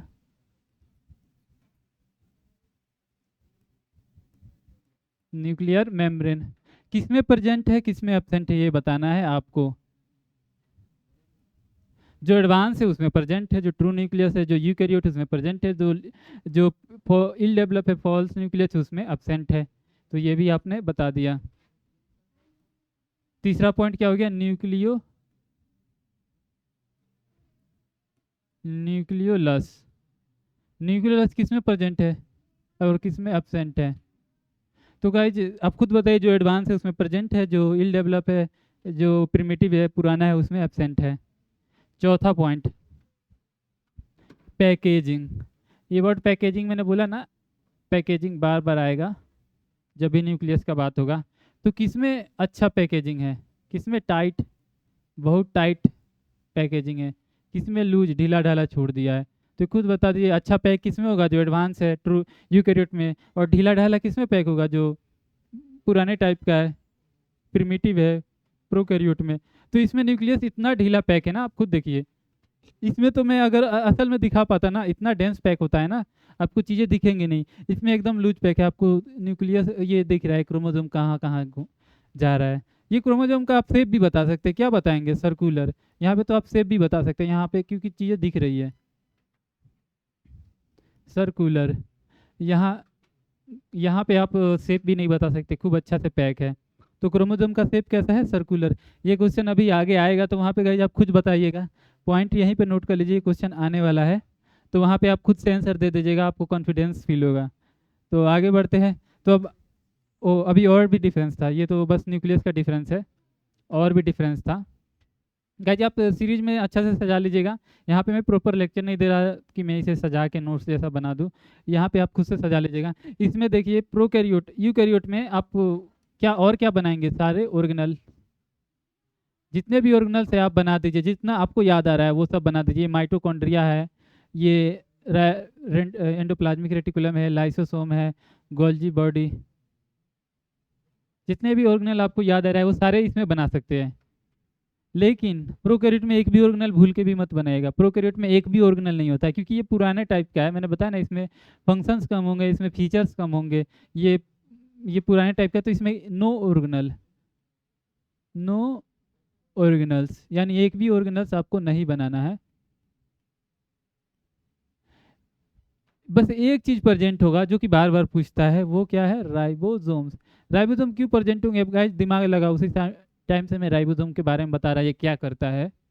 हाँ तो सही है, राइबोसोम प्रोटीन बनाता है। प्रोटीन के बिना सेल कैसे मतलब काम करेगा? प्रोटीन ही तो ये सारी चीज़ें पूरे सेल को चलाता है। तो राइबोसोम होंगे, क्योंकि राइबोसोम प्रोटीन बनाता है, तो ये होंगे। ये तो दोनों में होंगे, सारे सेल में होंगे ये राइबोसोम। बस राइबोसोम ओनली, ओनली राइबोसोम, बाकी सारे चीज़ एब्सेंट होंगे। अब है तो आपको समझ में आएगा ना। कोई भी अगर कभी पूछे प्रोकैरियोट में गोल्जी बॉडी है, तो बोलना है क्या है? नहीं है, एब्सेंट है। प्रोकैरियोट में माइटोकॉन्ड्रिया होता है? नहीं होता है, एब्सेंट है। जो भी ऑर्गेनल बोले सबको एब्सेंट बोलना है। सिवाय राइबोसोम को। राइबोसोम को क्या बोलना है, प्रेजेंट है, बस एक राइबोसोम ओनली बोल देना है, सारे ऑर्गेनल एब्सेंट एक्सेप्ट राइबोसोम। इसमें सारे, ये तो जो भी हमने ऑर्गेनल जानते हैं सारे इसमें यूकैरियोट में प्रेजेंट होंगे। अब देखो गाइस, प्रोकैरियोट में का एग्जांपल क्या होता है आपको पता हो, कुछ लोगों को पता हो, मैं सोचने का टाइम दे रहा हूँ उनको, याद करिए। हाँ, बैक्टीरिया होता है। क्या होता है, बैक्टीरिया। यूकैरियोट का एग्जांपल क्या है, जितने भी आप बैक्टीरिया के अलावा जितने भी सेल्स देखते हैं, अमीबा हो गया, ह्यूमन बॉडी हो गया, फिश, फ्रॉग, सारे जितने भी चीज़ें हैं बाकी सारे यूकैरियोट हैं। तो गाइज आपको फिर से बता दूं एक बार में, इसे एक बार में मैं कर दूं क्या मैंने अभी तक बताया। मैंने बताया प्रोकैरियोट मतलब पूरा प्रिमिटिव प्रिमिटिव न्यूक्लियस, यानी इसे फॉल्स भी बोल सकते हैं। यूकैरियोट मतलब advance nucleus, true nucleus, well developed nucleus, well developed nucleus. Main difference nucleus का होता है, इसीलिए नेमिंग में न्यूक्लियस वर्ड यूज हो रहा है, इसीलिए नेमिंग ही न्यूक्लियस के बेसिस पे करते हैं। तो यूकैरियोट, और जो 4 पॉइंट थे कि न्यूक्लियस किस में ट्रू बोलेंगे तो यूकैरियोट में, फॉल्स किस में बोलेंगे प्रोकैरियोट में, न्यूक्लियर मेम्ब्रेन किस में प्रेजेंट होगा तो जो जो एडवांस है उसमें प्रेजेंट होगा, जो प्रिमिटिव है उसमें न्यूक्लियर मेम्ब्रेन है ही नहीं, ढील। और न्यूक्लियोलस किस में प्रेजेंट होगा, जो एडवांस है यानी ट्रू न्यूक्लियस है, यूकैरियोट है, वो प्रेजेंट होगा उसमें। जो प्रिमिटिव है प्रोकैरियोट है उसमें एब्सेंट होगा। पैकेजिंग, जो एडवांस है वो अच्छा पैक करेगा तभी तो उसको एडवांस बोल रहा है, अच्छा पैकेजिंग हो जाए। और जो जो प्रिमिटिव है उसमें पैकेजिंग अच्छा नहीं होगा, ढीला ढाला, न्यूक्लियस फैला होगा, कोई बाउंड्री ही नहीं रोकने के लिए। इसमें देखिए न्यूक्लियर मेम्ब्रेन है जो कि न्यूक्लियस को बाहर जाने फैलने नहीं देगा। इतने बड़े न्यूक्लियस को, जो क्रोमोसोम को है अंदर दबा के रखा है, पैक कर रहे हैं तो आपको दबा के रखना पड़ेगा ना, छोड़ देंगे तो फैल जाएगा। इसमें फैला पड़ा है। और इसमें न्यूक्लियस क्या होता है, सर्कुलर होता है। ये वाला पॉइंट अभी आगे एमसीक्यू में आएगा, आप खुद बना दीजिएगा, खुद का कॉन्फिडेंस लेवल बढ़ेगा। मुझे तो आता ही है ये सब। बाकी ऑर्गेनल में पूछे कि ऑर्गेनल के बारे में पूछे, प्रोकैरियोट में कौन सा ऑर्गेनल होता है, बोल दीजिए कुछ नहीं होता, सिवाय राइबोसोम के कुछ नहीं होता प्रोकैरियोट में। बाकी यूकैरियोट में तो आपको जितने भी ऑर्गेनल्स पते हैं सारे यूकैरियोट्स के ही है। तो गाइज आप खुद से अब क्वेश्चन बनाइए, इतना लंबा मैंने कंसेप्ट इसलिए समझाया ताकि ये भी क्वेश्चन बन जाए, और आगे जितने भी अगर आप अभी कभी बैठे बनाने सेल के और वो डिफरेंस वाले क्वेश्चन आए आपसे बन जाए, आप सारे क्वेश्चन बना पाए, बस इसलिए बताया इतना लंबा डिफरेंस। नहीं तो इतनी बड़ी चीज़ मैं लेक्चर में ही, प्रॉपर लेक्चर में ही बताता, यहाँ एमसीक्यू में नहीं बताता। मैं नहीं चाहता किसी बंदा को नहीं आ रहा हो, डायरेक्ट आके देख रहा हो मेरा वीडियो और वो सोचे कि मुझे आ ही नहीं रहा, ऐसा फील ना हो उसे। तो करेक्ट डिफरेंस बताना है प्रोकैरियोट एंड यूकैरियोट में। तो प्रोकैरियोट्स में क्या होता है, वैक्यूल्स आर एब्सेंट। प्रोकैरियोट में तो होंगे ही एब्सेंट, सब चीज़ ही एब्सेंट होता है। तो ये वाला ऑप्शन सही है, तो ये पहले ही सही मिल गया। बाकी गलत भी है तो इनको भी देख लेते गलत क्यों है, ताकि जो चीज़ें अपने पढ़ा कर रिवाइज हो जाए। Microtubule are present in prokaryote. Prokaryote में क्या होता है, कुछ नहीं होता, बस राइबोसोम को छोड़ के। माइक्रोट्यूब्यूल कहाँ से होगा, गलत। Prokaryote have a small nucleus while eukaryote have bigger nucleus. ये कुछ लोगों को सही लग रहा होगा, पुराना प्रोकैरियोट छोटा न्यूक्लियस, यूकैरियोट बड़ा, मतलब एडवांस बड़ा न्यूक्लियस। नहीं भाई, आजकल कोई भी चीज़ जितनी छोटी हो उतना अच्छा लगे। पहले आपको पता है पहले लैपटॉप कितना बड़ा था, बोला जाता था कितने रूमों में रखा जाता था लैपटॉप के पार्ट को, अब छोटा हो गया, तब एडवांस एडवांस होता है ना, चीज़ें छोटी की जाती है। आजकल ये माइक्रोफोन कितना छोटा आ रहा है, इतना छोटा आता है, जो मूवीज़ में आप देख रहे होंगे यहाँ बटन में पता ना कहाँ कहाँ छुपा देते हैं माइक्रोफोन तो छोटा हो रहा है, तो एडवांस एडवांस में छोटा चीज़ों को छोटा करना है, कॉम्पैक्ट करना है। और नहीं समझ में आ रहा है, ऐसे भी आपको नहीं याद करना, आपको तो कंसेप्ट ही चाहिए। तब देख लीजिए, यहाँ मैंने क्या बोला था, यूकैरियोट में चीज़ों को पैक करना है, तो इसको पैक करके देखिए, न्यूक्लियर मेम्ब्रेन ने बोल दिया इतने ही जगह में रहना है बाबू, इससे दूर जाओगे तो मैं जाने नहीं दूंगा। न्यूक्लियर मेम्ब्रेन ने इसको इतने ही दूर में रख रखा है। जबकि प्रोकैरियोट में देखिए क्रोमोसोम को कोई रोकने वाला है ही नहीं, इसके माई बाप कुछ है ही नहीं, इसका जहाँ मर्जी जहाँ तक यहाँ जाना है यहाँ तक फैल जाएगा, जितना फैलना है फैल जाएगा, तो बड़ा हो जाएगा ना ये साइज में। ओवरऑल तो ज़्यादा चीज़ें इसमें है, ज़्यादा क्रोमोसोम बड़ा इसमें होगा, लेकिन न्यूक्लियस का साइज इसमें बड़ा होगा, इसे फैल जाएगा एकदम। ये वाला क्वेश्चन जो कुछ लोग अगर सही लग रहा होगा उनको, तो उनको कंसेप्ट भी बता दिया, तरीका भी बता दिया। एडवांस होने का मतलब चीज़ों को कॉम्पैक्ट करना है, छोटा बनाना है। जो चीज़ें पहले बड़ी होती थी उनको रखने में दिक्कत होता है, अब उसे छोटा करना है, ईजिली उसको यूज कर पाए, तो ये गलत है। चौथा option, lysosome are absent in eukaryote while they are present. भाई लाइसोसोम प्रोकैरियोट में क्यों प्रेजेंट होगा, प्रोकैरियोट में कुछ प्रेजेंट ही नहीं है सिवाय राइबोसोम के, तो ये वाले भी गलत हो गए ऑप्शन। तो ऑप्शन नंबर ए आपका सही गया। तो गाइज मेरा ये मकसद होता है कि जो भी मेरा मुझे देख रहा है तो वो सीख के जाए, अगर उसे नहीं भी आ रहा है तो भी चीज़ें मैं उसको बता दूँ, उसको फील ना हो कि उसको नहीं आ रहा है, वो अकेला है, उसको ना लगे मैं अकेला हूँ जिसे समझ नहीं आ रहा। बहुत लोगों को नहीं याद होगा ये चीज़ें, क्योंकि चीज़ें भूले जाती है, 1 साल 2 साल में भूल जाते हैं लोग। 1 साल 2 साल क्या, 2 महीना 1 महीना में इंसान भूल जाता है। हमारा सिलेबस देखिए एमबीबीएस में, जो चीज़ें हमने सेकेंड ईयर में पढ़ा, अभी थर्ड ईयर में हो तो समझ ये उतनी याद ही नहीं है चीज़ें, इतनी जल्दी इंसान भूल जाता है। Cells were first discovered by, ये गाइस ये सबको पता है, रॉबर्ट हुक ने। सबसे पहले चीज़ यही बताई जाती है जब भी 9th का जो बायो शुरू होता है ना, सबसे पहली बात बताई जाती है तो यही रॉबर्ट हुक ने, सेल का डेफिनेशन, उसके बाद सीधे रॉबर्ट हुक पे आ जाते हैं। तो गाइस रॉबर्ट हुक ने सेल को डिस्कवर किया। तो यहाँ पे मैं इसके बारे में छोटा सा कहानी बता दे रहा, आप सबको पता होगा फिर भी मैं बता दे रहा, जिनको अगर ब्लर हो गया हो मेमोरी, थोड़ी थोड़ी बातें याद हो, थोड़ी थोड़ी भूल गए हो। और एक नया बात भी बताऊंगा, आपका ये टाइम वेस्ट नहीं जाएगा, आपको एक नया पॉइंट भी बताऊंगा जो कि बहुत लोग मिस कर देते हैं। देखो रॉबर्ट हुक जो था ना, रॉबर्ट हुक ये साइंटिस्ट था, ऑब्वियस है यार, तभी तो ये चीज़ें इतना खोज रहा है, साइंटिस्ट था। और ये आप सोचेंगे ये कोई बायोलॉजिस्ट होगा, डॉक्टर होगा, कोई फिजिशियन होगा, या फिर प्लांट मतलब स्टडी कर रहा होगा प्लांट्स पे। तो ये कोई बायोलॉजिस्ट नहीं था, कोई प्लांट पे स्टडी करने वाला नहीं था, ये फिजिसिस्ट था। और ये फिजिसिस्ट था, पॉलीमैथ था। और फिजिसिस्ट था, ये मैथ के प्रॉब्लम सॉल्व करता था, फिजिक्स के नए नए इक्वेशंस देता था। और इन्होंने ही हुक्स लॉ दिए थे। कौन से लॉ? हुक्स लॉ,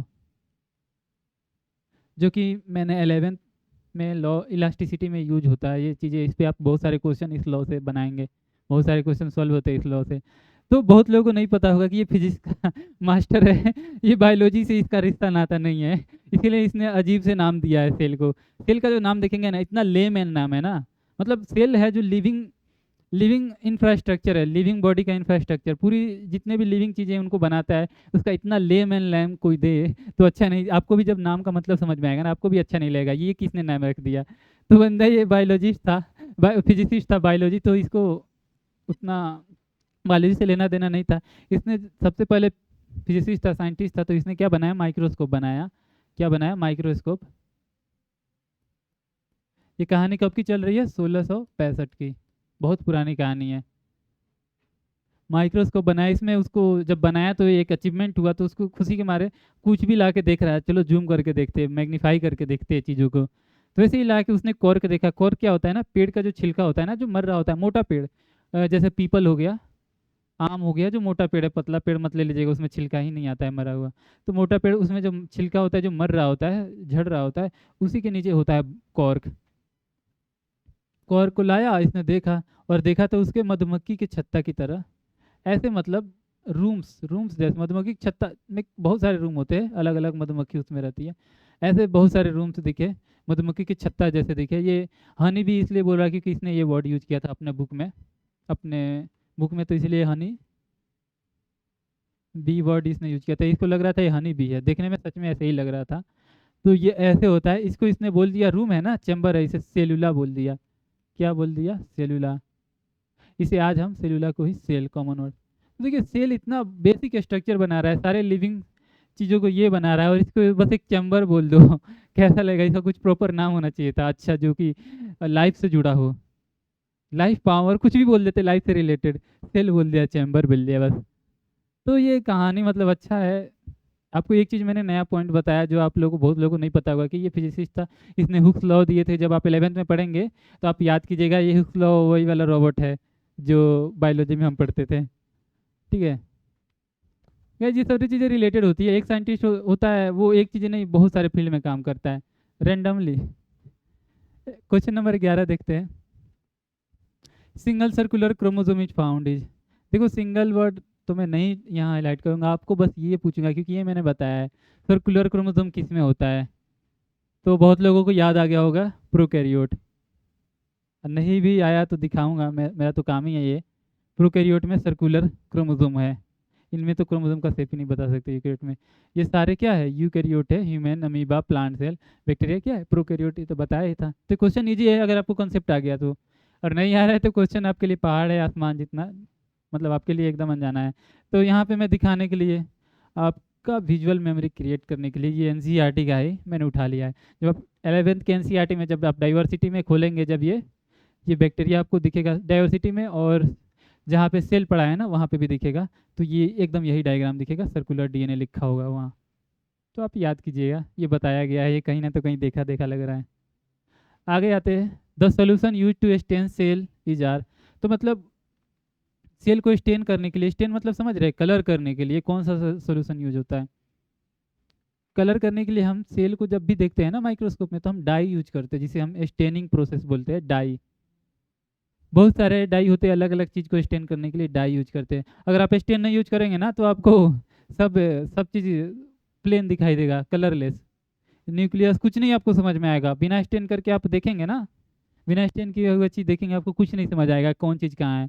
यही जब आप स्टेन कर देंगे, मान लीजिए आपने मिथाइलिन ब्लू यूज कर लिया, ये यूज कर लिया, तो आपको इसमें न्यूक्लियस ब्लू दिखने लगेगा। ये न्यूक्लियस को स्टेन करता है, डीएनए को स्टेन कर देता है, तो न्यूक्लियस ब्लू दिखने लगेगा, पहचान लेंगे हाँ हाँ ये है न्यूक्लियस सेल में। तो इसलिए डाई यूज करते हैं, अलग अलग सेल मेम्ब्रेन को स्टेन करने के लिए अलग डाई यूज करते हैं। अलग अलग टाइप के डाई होते हैं, तो ये सारे डाई है, आयोडीन, सेफ्रानिन, मिथाइलिन ब्लू, ये सारे डाई है। प्लस में एक डाई तो आपको याद ही रखना है, जो मैं यहाँ पे ऐड कर दे रहा, एक और डाई। बहुत लोगों को याद होगा जिन्होंने ग्राम स्टेनिंग कहीं भी सुना होगा, पढ़ा होगा। अगर 11th अगर शुरू हो गया होगा आपका, 11th में पढ़े हो, तो क्रिस्टल वॉयलेट, ठीक है, क्रिस्टल वॉयलेट, इसे ग्राम स्टेनिंग में यूज करते हैं, सबसे पहले यही डालते हैं क्रिस्टल वॉयलेट। तो ये तो याद ही करना है, क्योंकि ग्राम स्टेनिंग आपके 11th के सिलेबस का पार्ट है। तो ये सारे डाई तो याद करना है, ये तो मस्ट है, ये तो मतलब पूछ सकता है, इसका ज़्यादा चांस है आने का। तो इसका आंसर क्या गया? ऑल ऑफ दिस गया, ठीक है। क्वेश्चन नंबर 30 पे आते हैं, if a cell is kept in a hypertonic solution it will, hypertonic solution. अगर ये आपको समझ में आ गया ना तो आप क्वेश्चन खुद से बना देंगे। और ये बहुत सारे, ये मतलब कह सकते हैं इसे प्रैक्टिकल का क्वेश्चन है, एज कम्पेयर टू की बुक लैंग्वेज। आप बुक इस लैंग्वेज, जो बुक में चीज़ें पढ़ते हैं वहाँ से ज़्यादा प्रैक्टिकल में इसे देखे होंगे। तो इसको मैं समझा रहा, हाइपरटोनिसिटी का क्या मतलब होता है, हाइपरटोनिक क्यों बोलते हैं, एक होता है टर्म हाइपोटोनिक, हाइपोटोनिक क्यों बोलते हैं किसी चीज़ को। ये कंसेप्ट मैं आपको समझा दे रहा, आपको 11th 12th हर एक जगह काम आएगा। तो गाइस मान लीजिए आप सोल्यूशन बना रहे हैं, सोल्यूशन समझ रहे हैं ना, पानी में, सिंपल वर्ड में, पानी में आप नमक घुला रहे हैं जो कि घुल जा रहा है अच्छे से। तो ये क्या है, पानी है, वाटर है, इसमें आप यहाँ नमक इसमें डाल रहे हैं, ठीक है। अब हो सकता है आप कम नमक डालें, आपको कम नमकीन बनाना है, तो कम डालेंगे। जब नमक क्या करेंगे, कम, मैं हिंदी में बोलूँगा आपको याद रहे, कम नमक डालेंगे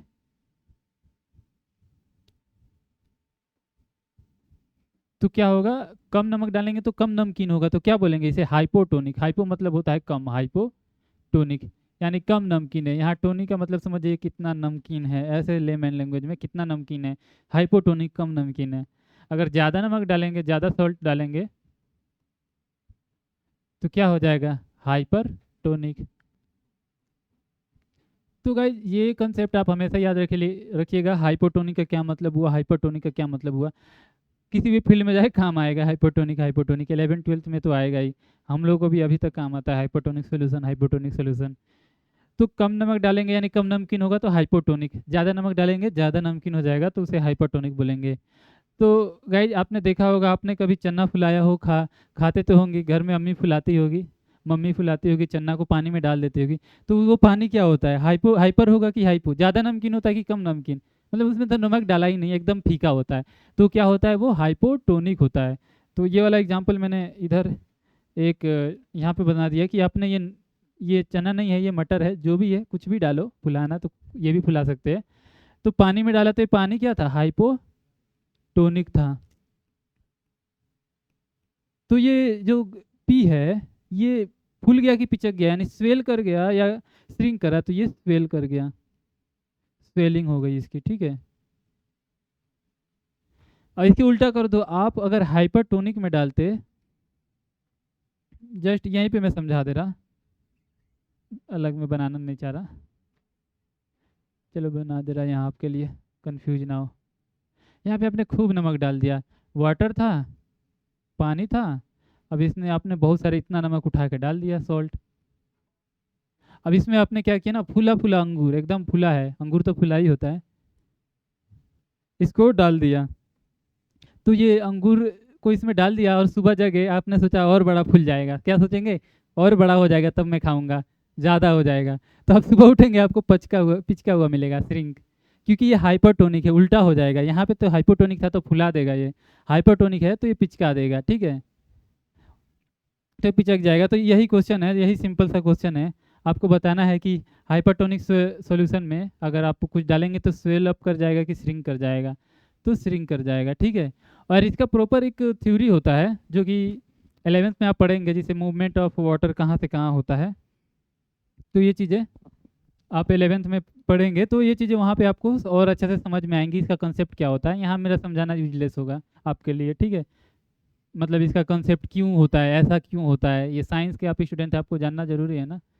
तो ऐसा क्यों होता है, तो ये आपके लिए अभी जानना जरूरी नहीं है। आप जब 11th में अभी जा रहे हैं तब देखिएगा, तब ज़्यादा अच्छा से।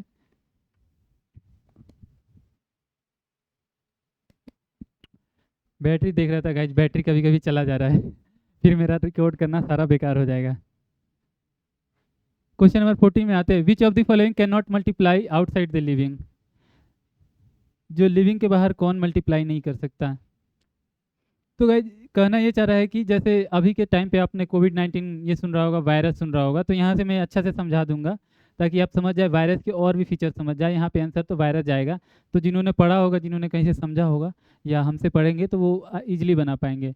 तो जैसे कोविड-19 कोरोना चल रहा था, तो कोई बंदा जो जिसको कोरोना हुआ है वो खांस दिया, उसका वायरस क्या है, हवा में लटक गया, जिसे एयर ड्रॉपलेट बोलते हैं, एयरबॉर्न, हवा में एयरबॉर्न डिजीज बोलते हैं कोरोना को। इसीलिए फैलता बहुत है, हवा में लटक गया, वो चला गया बंदा। अब दूसरा बंदा बी आ रहा है, वो आया यहाँ पे सांस लिया, उसने क्या किया, पूरा वायरस को अपने अंदर ले लिया। अब बंदा बी जो है ए से कभी मिला नहीं, ए को जानता नहीं, और ए ने इसको बीमारी दे दिया, समझ रहे हैं। तो ऐसे ये फैलता है, इसीलिए कोरोना बहुत तेज से फैलता है।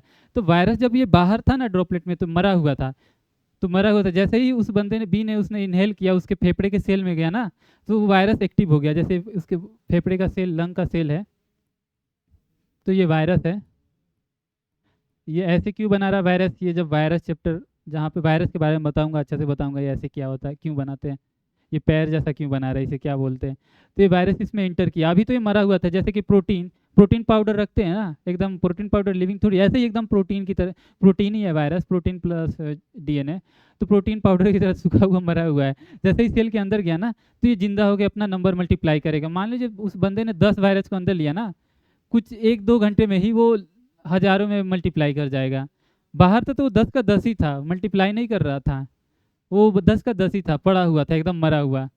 जैसे ही सेल के अंदर गया, इतना तेज हो गया ना, उसने मल्टीप्लाई करके लाखों में फैल गया, पूरा उसके ब्लड बॉडी में चला गया।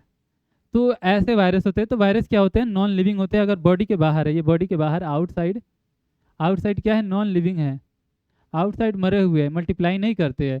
10 पड़ा है तो 10 ही रहेगा, मल्टीप्लाई नहीं करेगा। सेल के अंदर गया ना, बॉडी के अंदर 10 है तो घंटों में वो 1000 लाख में नंबर पार कर जाएगा, इतना तेज मल्टीप्लाई करेगा।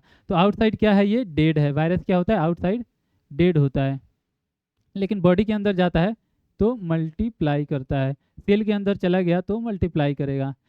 तो इसीलिए यहाँ पे आंसर तो वायरस जाएगा।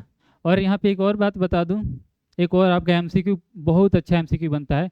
कौन सा ऐसा ऑर्गेनिज्म है जो सेल थ्योरी को फॉलो नहीं करता है। सेल थ्योरी ने क्या बोला था, सारे ऑर्गेनिज्म सेल से बने हैं, चाहे वो किसी ने बोल दिया प्लांट, एक ने बोला एनिमल भी सेल से बना है, एक ने बोला था प्लांट सेल से बने हैं सारे, एक दूसरे साइंटिस्ट स्वान था जिसने बोला एनिमल सेल से बने हैं।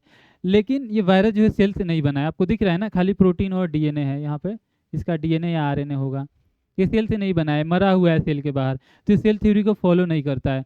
तो ये पॉइंट आप कहीं पे भी हाईलाइट करके लिख लीजिए, जहाँ मर्जी आपके नोटबुक में लिख लीजिए, हाथ पे लिख लीजिए, जहाँ लिखना है लिख लीजिए। ये बहुत बहुत अच्छा पोटेंशियल क्वेश्चन है, आ सकता है ये क्वेश्चन।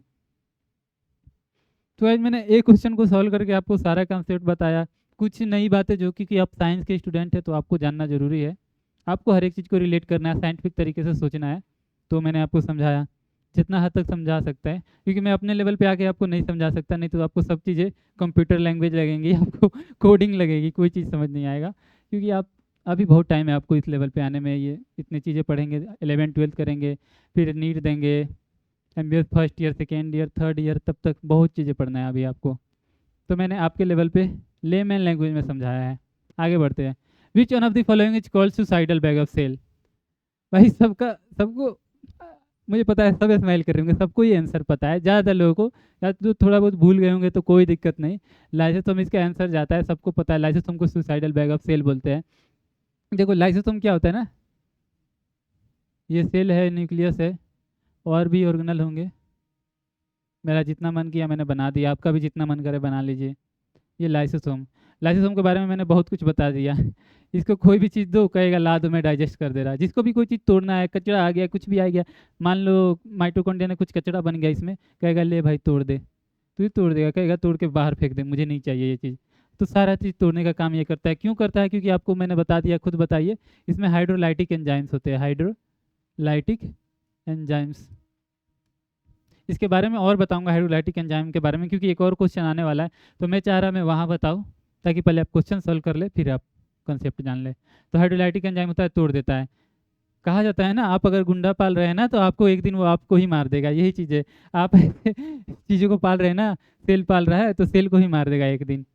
हालांकि उसका पर्पस होता है मारने का, वो पर्पस मैं आपको समझा रहा। नेचर ने इसको बनाया है तो ये चीज़ें डाइजेस्ट करने का। जैसे ये फूट गया ना, अपना एंजाइम लीक कर दिया, तो ये पूरे सेल के प्रोटीन को, जितने भी कार्बोहाइड्रेट है, जितने भी शुगर है, जितने भी लिपिड है, जितने भी अंदर ये डीएनए है न्यूक्लियस के अंदर, सब चीज़ को तोड़ देगा। प्रोटीन हो गया, लिपिड हो गया, डीएनए हो गया, सब चीज़ को तोड़ देगा, सारे चीज़ को, कुछ भी नहीं छोड़ेगा, सबको डाइजेस्ट कर देगा। तो इसीलिए सुसाइडल बैग ऑफ सेल बोलते हैं। इसी प्रोसेस को ऑटोलाइसिस बोलते हैं।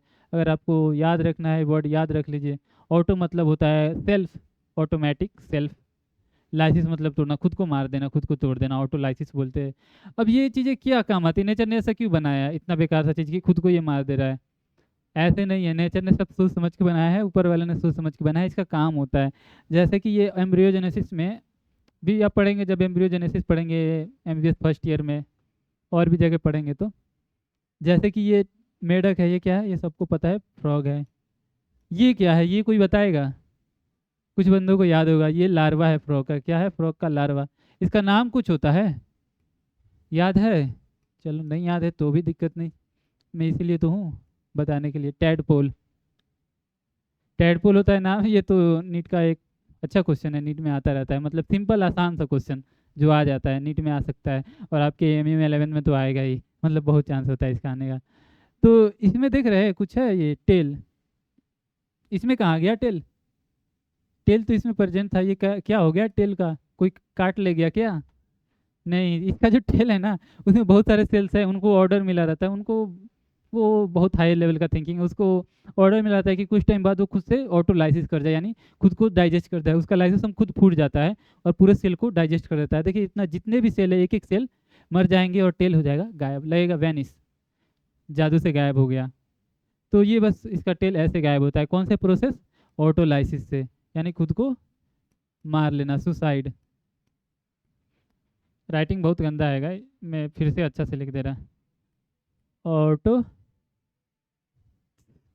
ऑटोलाइसिस, इसे क्या बोलेंगे? सुसाइड बोलेंगे।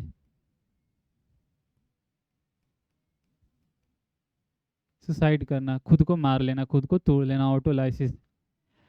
तो एज ए साइंस स्टूडेंट आप चीज़ें कुछ मुझसे एक्सप्लेन कर पाए, ये मैं चाहता हूँ। आप कुछ मुझ चीज़ें बता पाए, कुछ चीज़ों की मतलब समझ पाए, नेचर ने ऐसा क्यों किया है, थिंकिंग, हायर लेवल थिंकिंग कर पाए। तो उसके लिए मैं अभी से आपको चीज़ें बता दे रहा है कुछ कुछ। क्वेश्चन नंबर 16 है, prokaryote cell lack, prokaryote cell में क्या नहीं होता? यार ये क्वेश्चन मजाक वाला है यार, प्रोकैरियोट सेल में क्या होता है ये पूछना चाहिए। ये पूछ रहा है प्रोकैरियोट सेल में क्या नहीं होता, मतलब क्या नहीं होता? भाई कुछ नहीं होता, क्या होता है ये पूछो ना। क्या होता है? सेल मेम्ब्रेन होता है, न्यूक्लियर मेम्ब्रेन नहीं होता है, प्लाज्मा मेम्ब्रेन होता है, सेल वॉल, बैक्टीरिया में सेल वॉल होता है, जब आपको पढ़ाया जाएगा तो पढ़ाएगा। तो ये सब होता है, क्या नहीं होता है? न्यूक्लियर मेम्ब्रेन नहीं होता है। लैक मतलब क्या नहीं होता ये पूछ रहा है। तो ये मजाक कर रहा है क्या? भाई क्या होता है ये पूछना चाहिए था, क्या नहीं होता। चलो न्यूक्लियर मेम्ब्रेन नहीं होता है, बता दिया।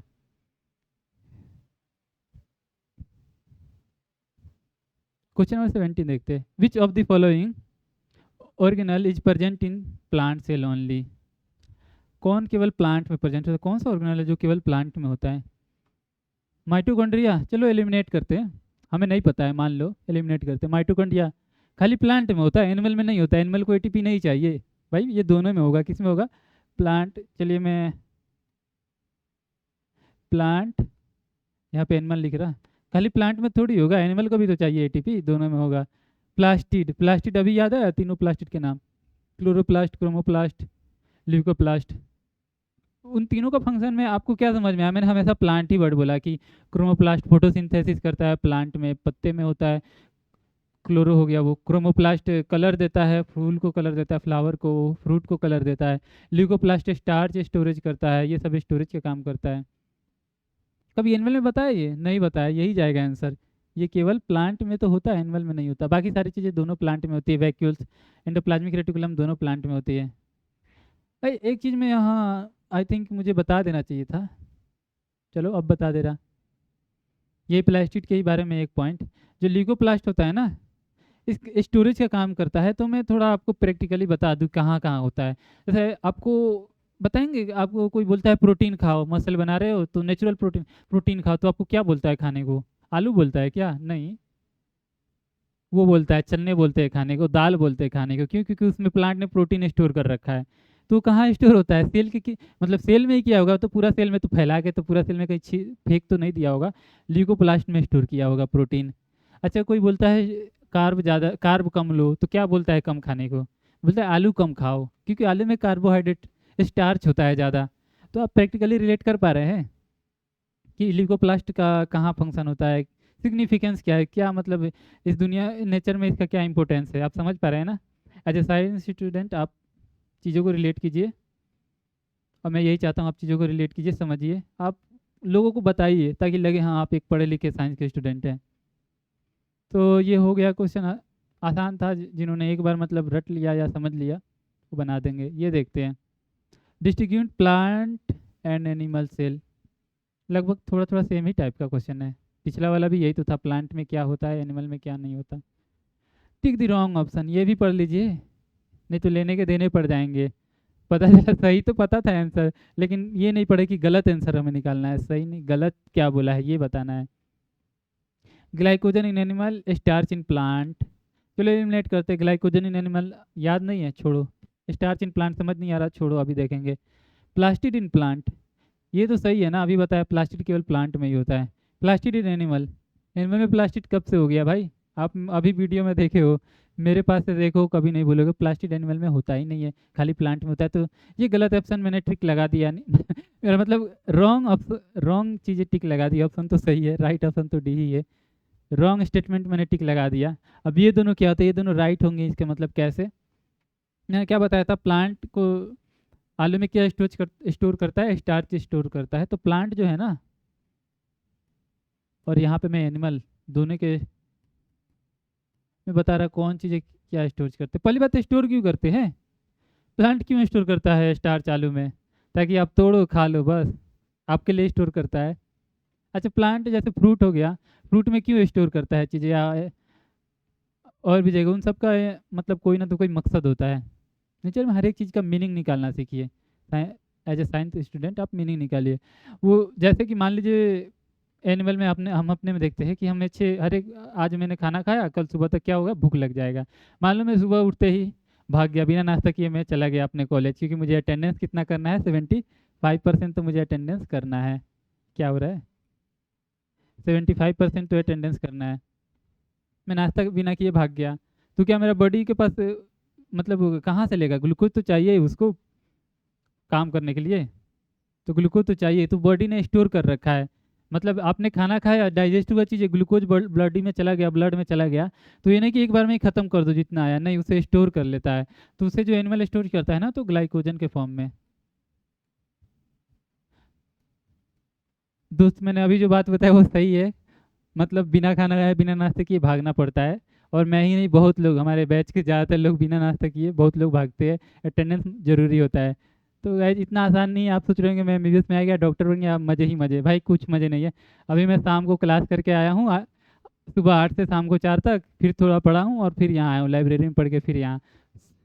कोई मस्ती नहीं है, कोई टाइम नहीं है, सब ज़िंदगी में मेहनत करना है, मेहनत कर, अब मेहनत करेंगे तो आगे बढ़ेंगे। ये छोटे छोटे ज़िंदगी के अब केवल बहुत लोग क्या होते हैं, पढ़ाई नहीं करते, खाली मोबाइल में लगे रहते हैं, मज़े करते रहते हैं। भाई कुछ नहीं बन पाओगे मज़े करके, ऐसे ही चले जाओगे। कोई मतलब दुनिया में कोई कोई का खुद को मतलब वो दिखाना है, खुद को दिखाना है, साबित करना है कि हम कर सकते हैं कुछ। आप पढ़े लिखे हैं, आप साइंस पढ़ रहे हैं, तो आपको कुछ करना है।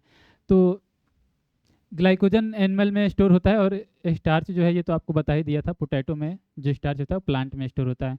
तो ये स्टोरेज मटेरियल मैंने दोनों का बता दिया, और स्टोरेज क्यों होता है ये भी मैंने समझा दिया आपको। स्टोरेज करने का क्या सिग्निफिकेंस है, मकसद क्या है, तो ये मैंने समझा दिया आपको। अब आगे वाला क्वेश्चन आप पढ़िए तब तक। आगे वाला क्वेश्चन है, Robert Koch won the Nobel prize for the discovery of. Robert Koch एक साइंटिस्ट था, उसने क्या डिस्कवर किया था, उस वजह से उसे नोबेल प्राइज भी मिला था, ये पूछ रहा है। तो गाइस यहाँ पे मैं बता दूँ, रॉबर्ट कोच के नाम से एक बीमारी का नाम हम पढ़ते हैं।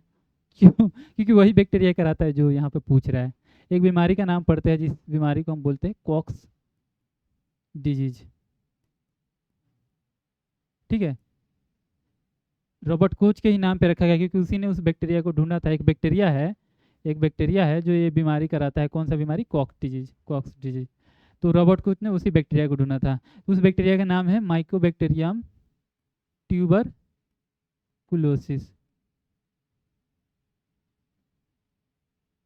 अब ये तो कहेंगे ये तो टीबी कराता है। हाँ भाई कराता है, तो एक बैक्टीरिया एक ही काम थोड़ी करेगा, उसको बहुत सारी बीमारी कराने का मन है।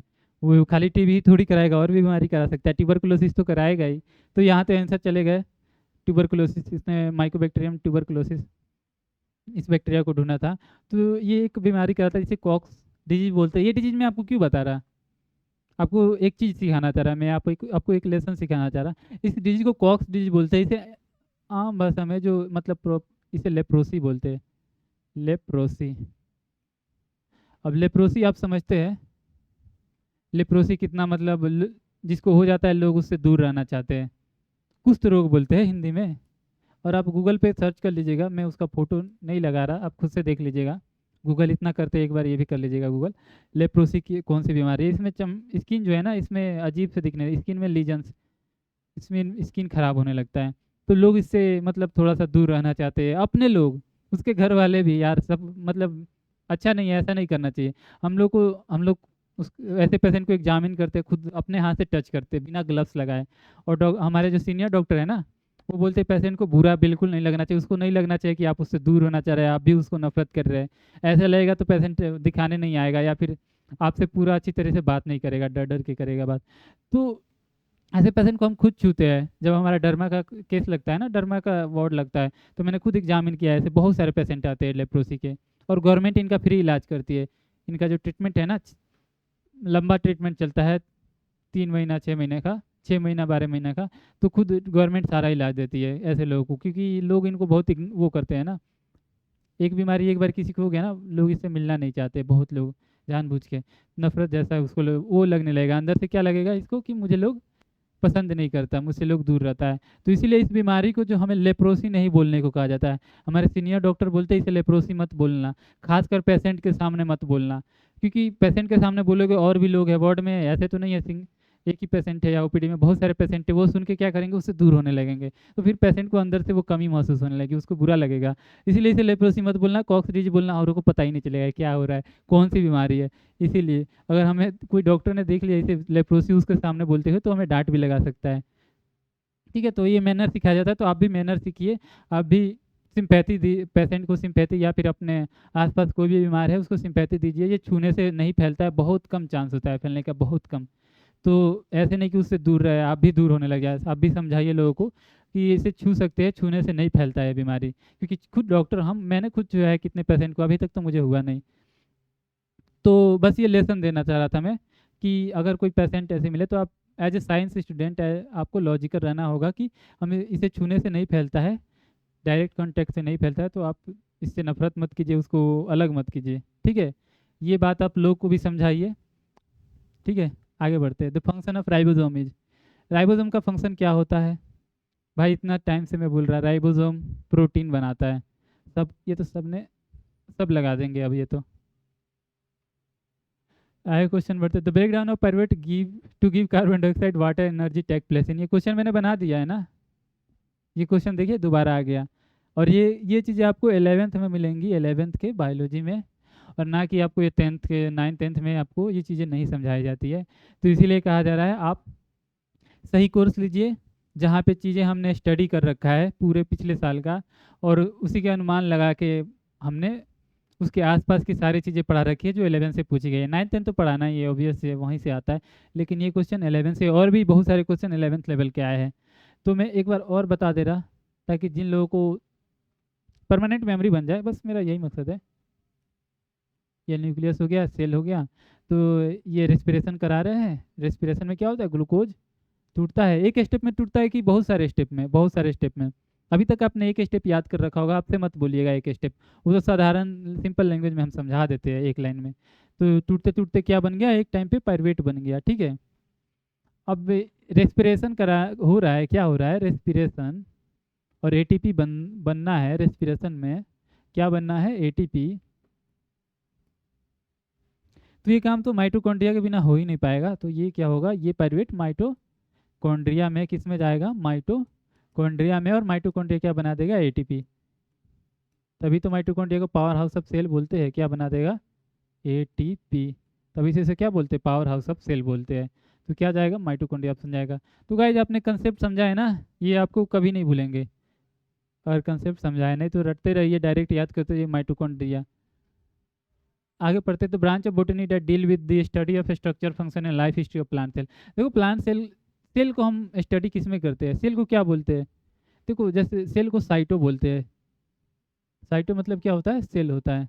तभी तो जब हम सेल बनाते हैं ना, तो ये सेल मेम्ब्रेन बोलते हैं, इसे न्यूक्लियस बोलते हैं, और इसे क्या बोलते हैं, साइटोप्लाज्म, यानी सेल का फ्लूइड। प्लाज्म मतलब यहाँ फ्लूइड होता है, सेल का फ्लूइड, साइटोप्लाज्म। साइटो मतलब सेल होता है। लॉजी, किसी भी चीज़ के एंड में लॉजी लगा दो तो स्टडी हो जाता है। बायोलॉजी, लाइफ का स्टडी, कहीं भी लॉजी लगा दो तो लॉजी हो जाता है, तो साइटोलॉजी जाएगा, ठीक है। तो आप वर्ड का खंडन करके याद रखिए, बहुत जगह इस्तेमाल कर सकते हैं साइटो वर्ड का। साइटो हिस्टोपैथोलॉजी, पता ना हम क्या क्या वर्ड बोलते हैं, साइटोजेनेटिक्स, साइटो साइटो बहुत सारा वर्ड यूज होता रहता है। तो आप समझिए साइटो मतलब सेल, ठीक है। Cell were first discovered by Robert Hooke in the year, ये तो मैंने बता दिया था। कहानी कब की थी, 1665 की। तो 1665 का ये डिस्कवरी से, जो आप सेल में सबसे पहले डिस्कवरी जी तो पढ़ते हैं, तो वो वाली चीज़ें मैं आपको प्रॉपर लेक्चर में आपको सारे डिस्कवरी जो जो पूछे जाते हैं ना, सब एक जगह दे रखा है। कैसे याद करना है, कौन सा डिस्कवरी कब हुआ, उसके पीछे कहानी, कहानी बना देते हैं ताकि आपको चीज़ें याद रहे। रॉबर्ट हुक का कहानी बना दिया, रोडल्फ वर्चू का बना दिया, स्लाइडन एंड स्वान का बना दिया, सेल थ्योरी पूरा। जितना यहाँ पे पूछा है उतना मैंने बता दिया। बाकी जो नहीं पूछा है वो मैंने प्रॉपर कोर्स में बताया है, पूछ सकता है। तो plant cell have a rigid cell wall that lies, simple सा है। हम जब भी ऐसे बनाते हैं ना, सेल मेम्ब्रेन, साइटोप्लाज्म, और ये न्यूक्लियस। अब ये पूछ रहा है सेल वॉल कहाँ होता है, पूछ रहा है outside the plasma membrane, inside plasma membrane. तो भाई सेल वॉल, वॉल दीवार बना रहे हैं ना, इसे बाहर ही रहेगा ना वॉल।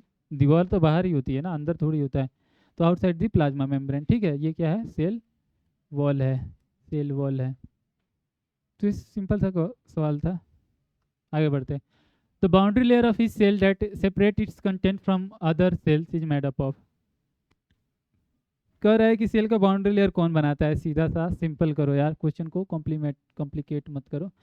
यानी ये हम जब भी ये सेल बना रहे हैं ना, न्यूक्लियस, साइटोप्लाज्म, सेल मेम्ब्रेन, तो बाउंड्री कौन बना रहा है, आपको अपने आँख से दिख रहा है, सेल मेम्ब्रेन बना रहा है।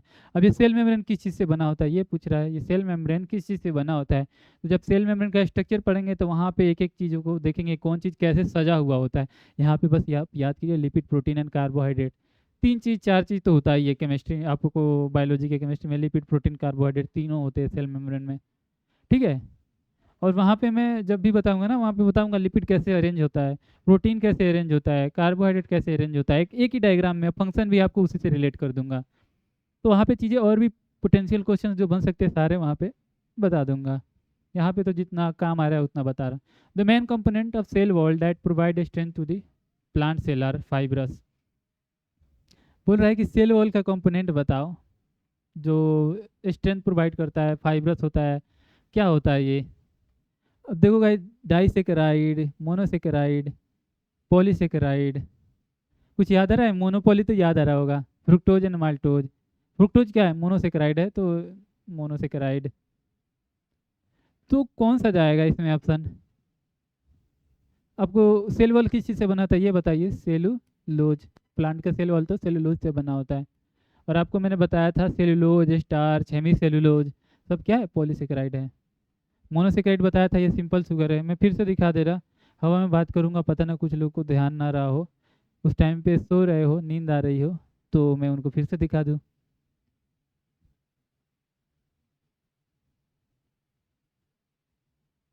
ये रहा। मैंने क्या बताया था? सिंपल शुगर और कॉम्प्लेक्स शुगर बताया था। सिंपल शुगर से ही कॉम्प्लेक्स शुगर बनता है। सिंपल शुगर का मतलब मोनोसेकेराइड, एक शुगर बस हो, उसे सिंपल बोलेंगे, जैसे ग्लूकोज, फ्रक्टोज। कॉम्प्लेक्स शुगर का क्या मतलब होता है? पॉलीसेकेराइड, यानी बहुत, पॉली मतलब बहुत सारे, सेकेराइड मतलब शुगर, बहुत शुगर, सारे शुगर जब जुड़ जाएंगे तो पॉलीसेकेराइड बनेगा, इसीलिए इसे कॉम्प्लेक्स बोलेंगे, क्योंकि इसमें एक शुगर नहीं है, बहुत सारे शुगर है, ठीक है, लाखों में है। और इनमें एग्जाम्पल क्या बताया था कॉम्प्लेक्स में? Starch, glycogen, cellulose, hemicellulose, और भी होते हैं जो आप 11th में पढ़ेंगे बायोमोलिक्यूल में। यहाँ पे मैं इतना ही बताऊंगा। और आपको याद भी करने की नहीं जरूरत है कि आप अभी रट्टा मारने लग जाए। आप कभी जब जब काम आए, जहाँ भी एमसीक्यू जाए, देख लीजिए खोल खोल के, बार बार देखेंगे, याद हो जाएगी। आप मेरे मेरे पास से देखेंगे जब प्रॉपर लेक्चर में, वहाँ पे बार बार मैं यूज करूँगा, बार बार एमसीक्यूज बनाऊंगा, तो वहाँ पे भी याद करा दूंगा मैं, ठीक है। मोनोसेकेराइड से बोलते हैं। और सिंपल शुगर में मैं यहाँ लिखना छोड़ दिया, डाइसेकेराइड भी सिंपल है, क्योंकि इसमें बस दो ही शुगर है ना। मैं पॉलीसेकेराइड कब बोलेंगे? जब लाखों में, हजारों लाखों में शुगर होंगे। तो डाइसेकेराइड, एग्जाम्पल्स मैं नहीं बताऊंगा, काम के नहीं है।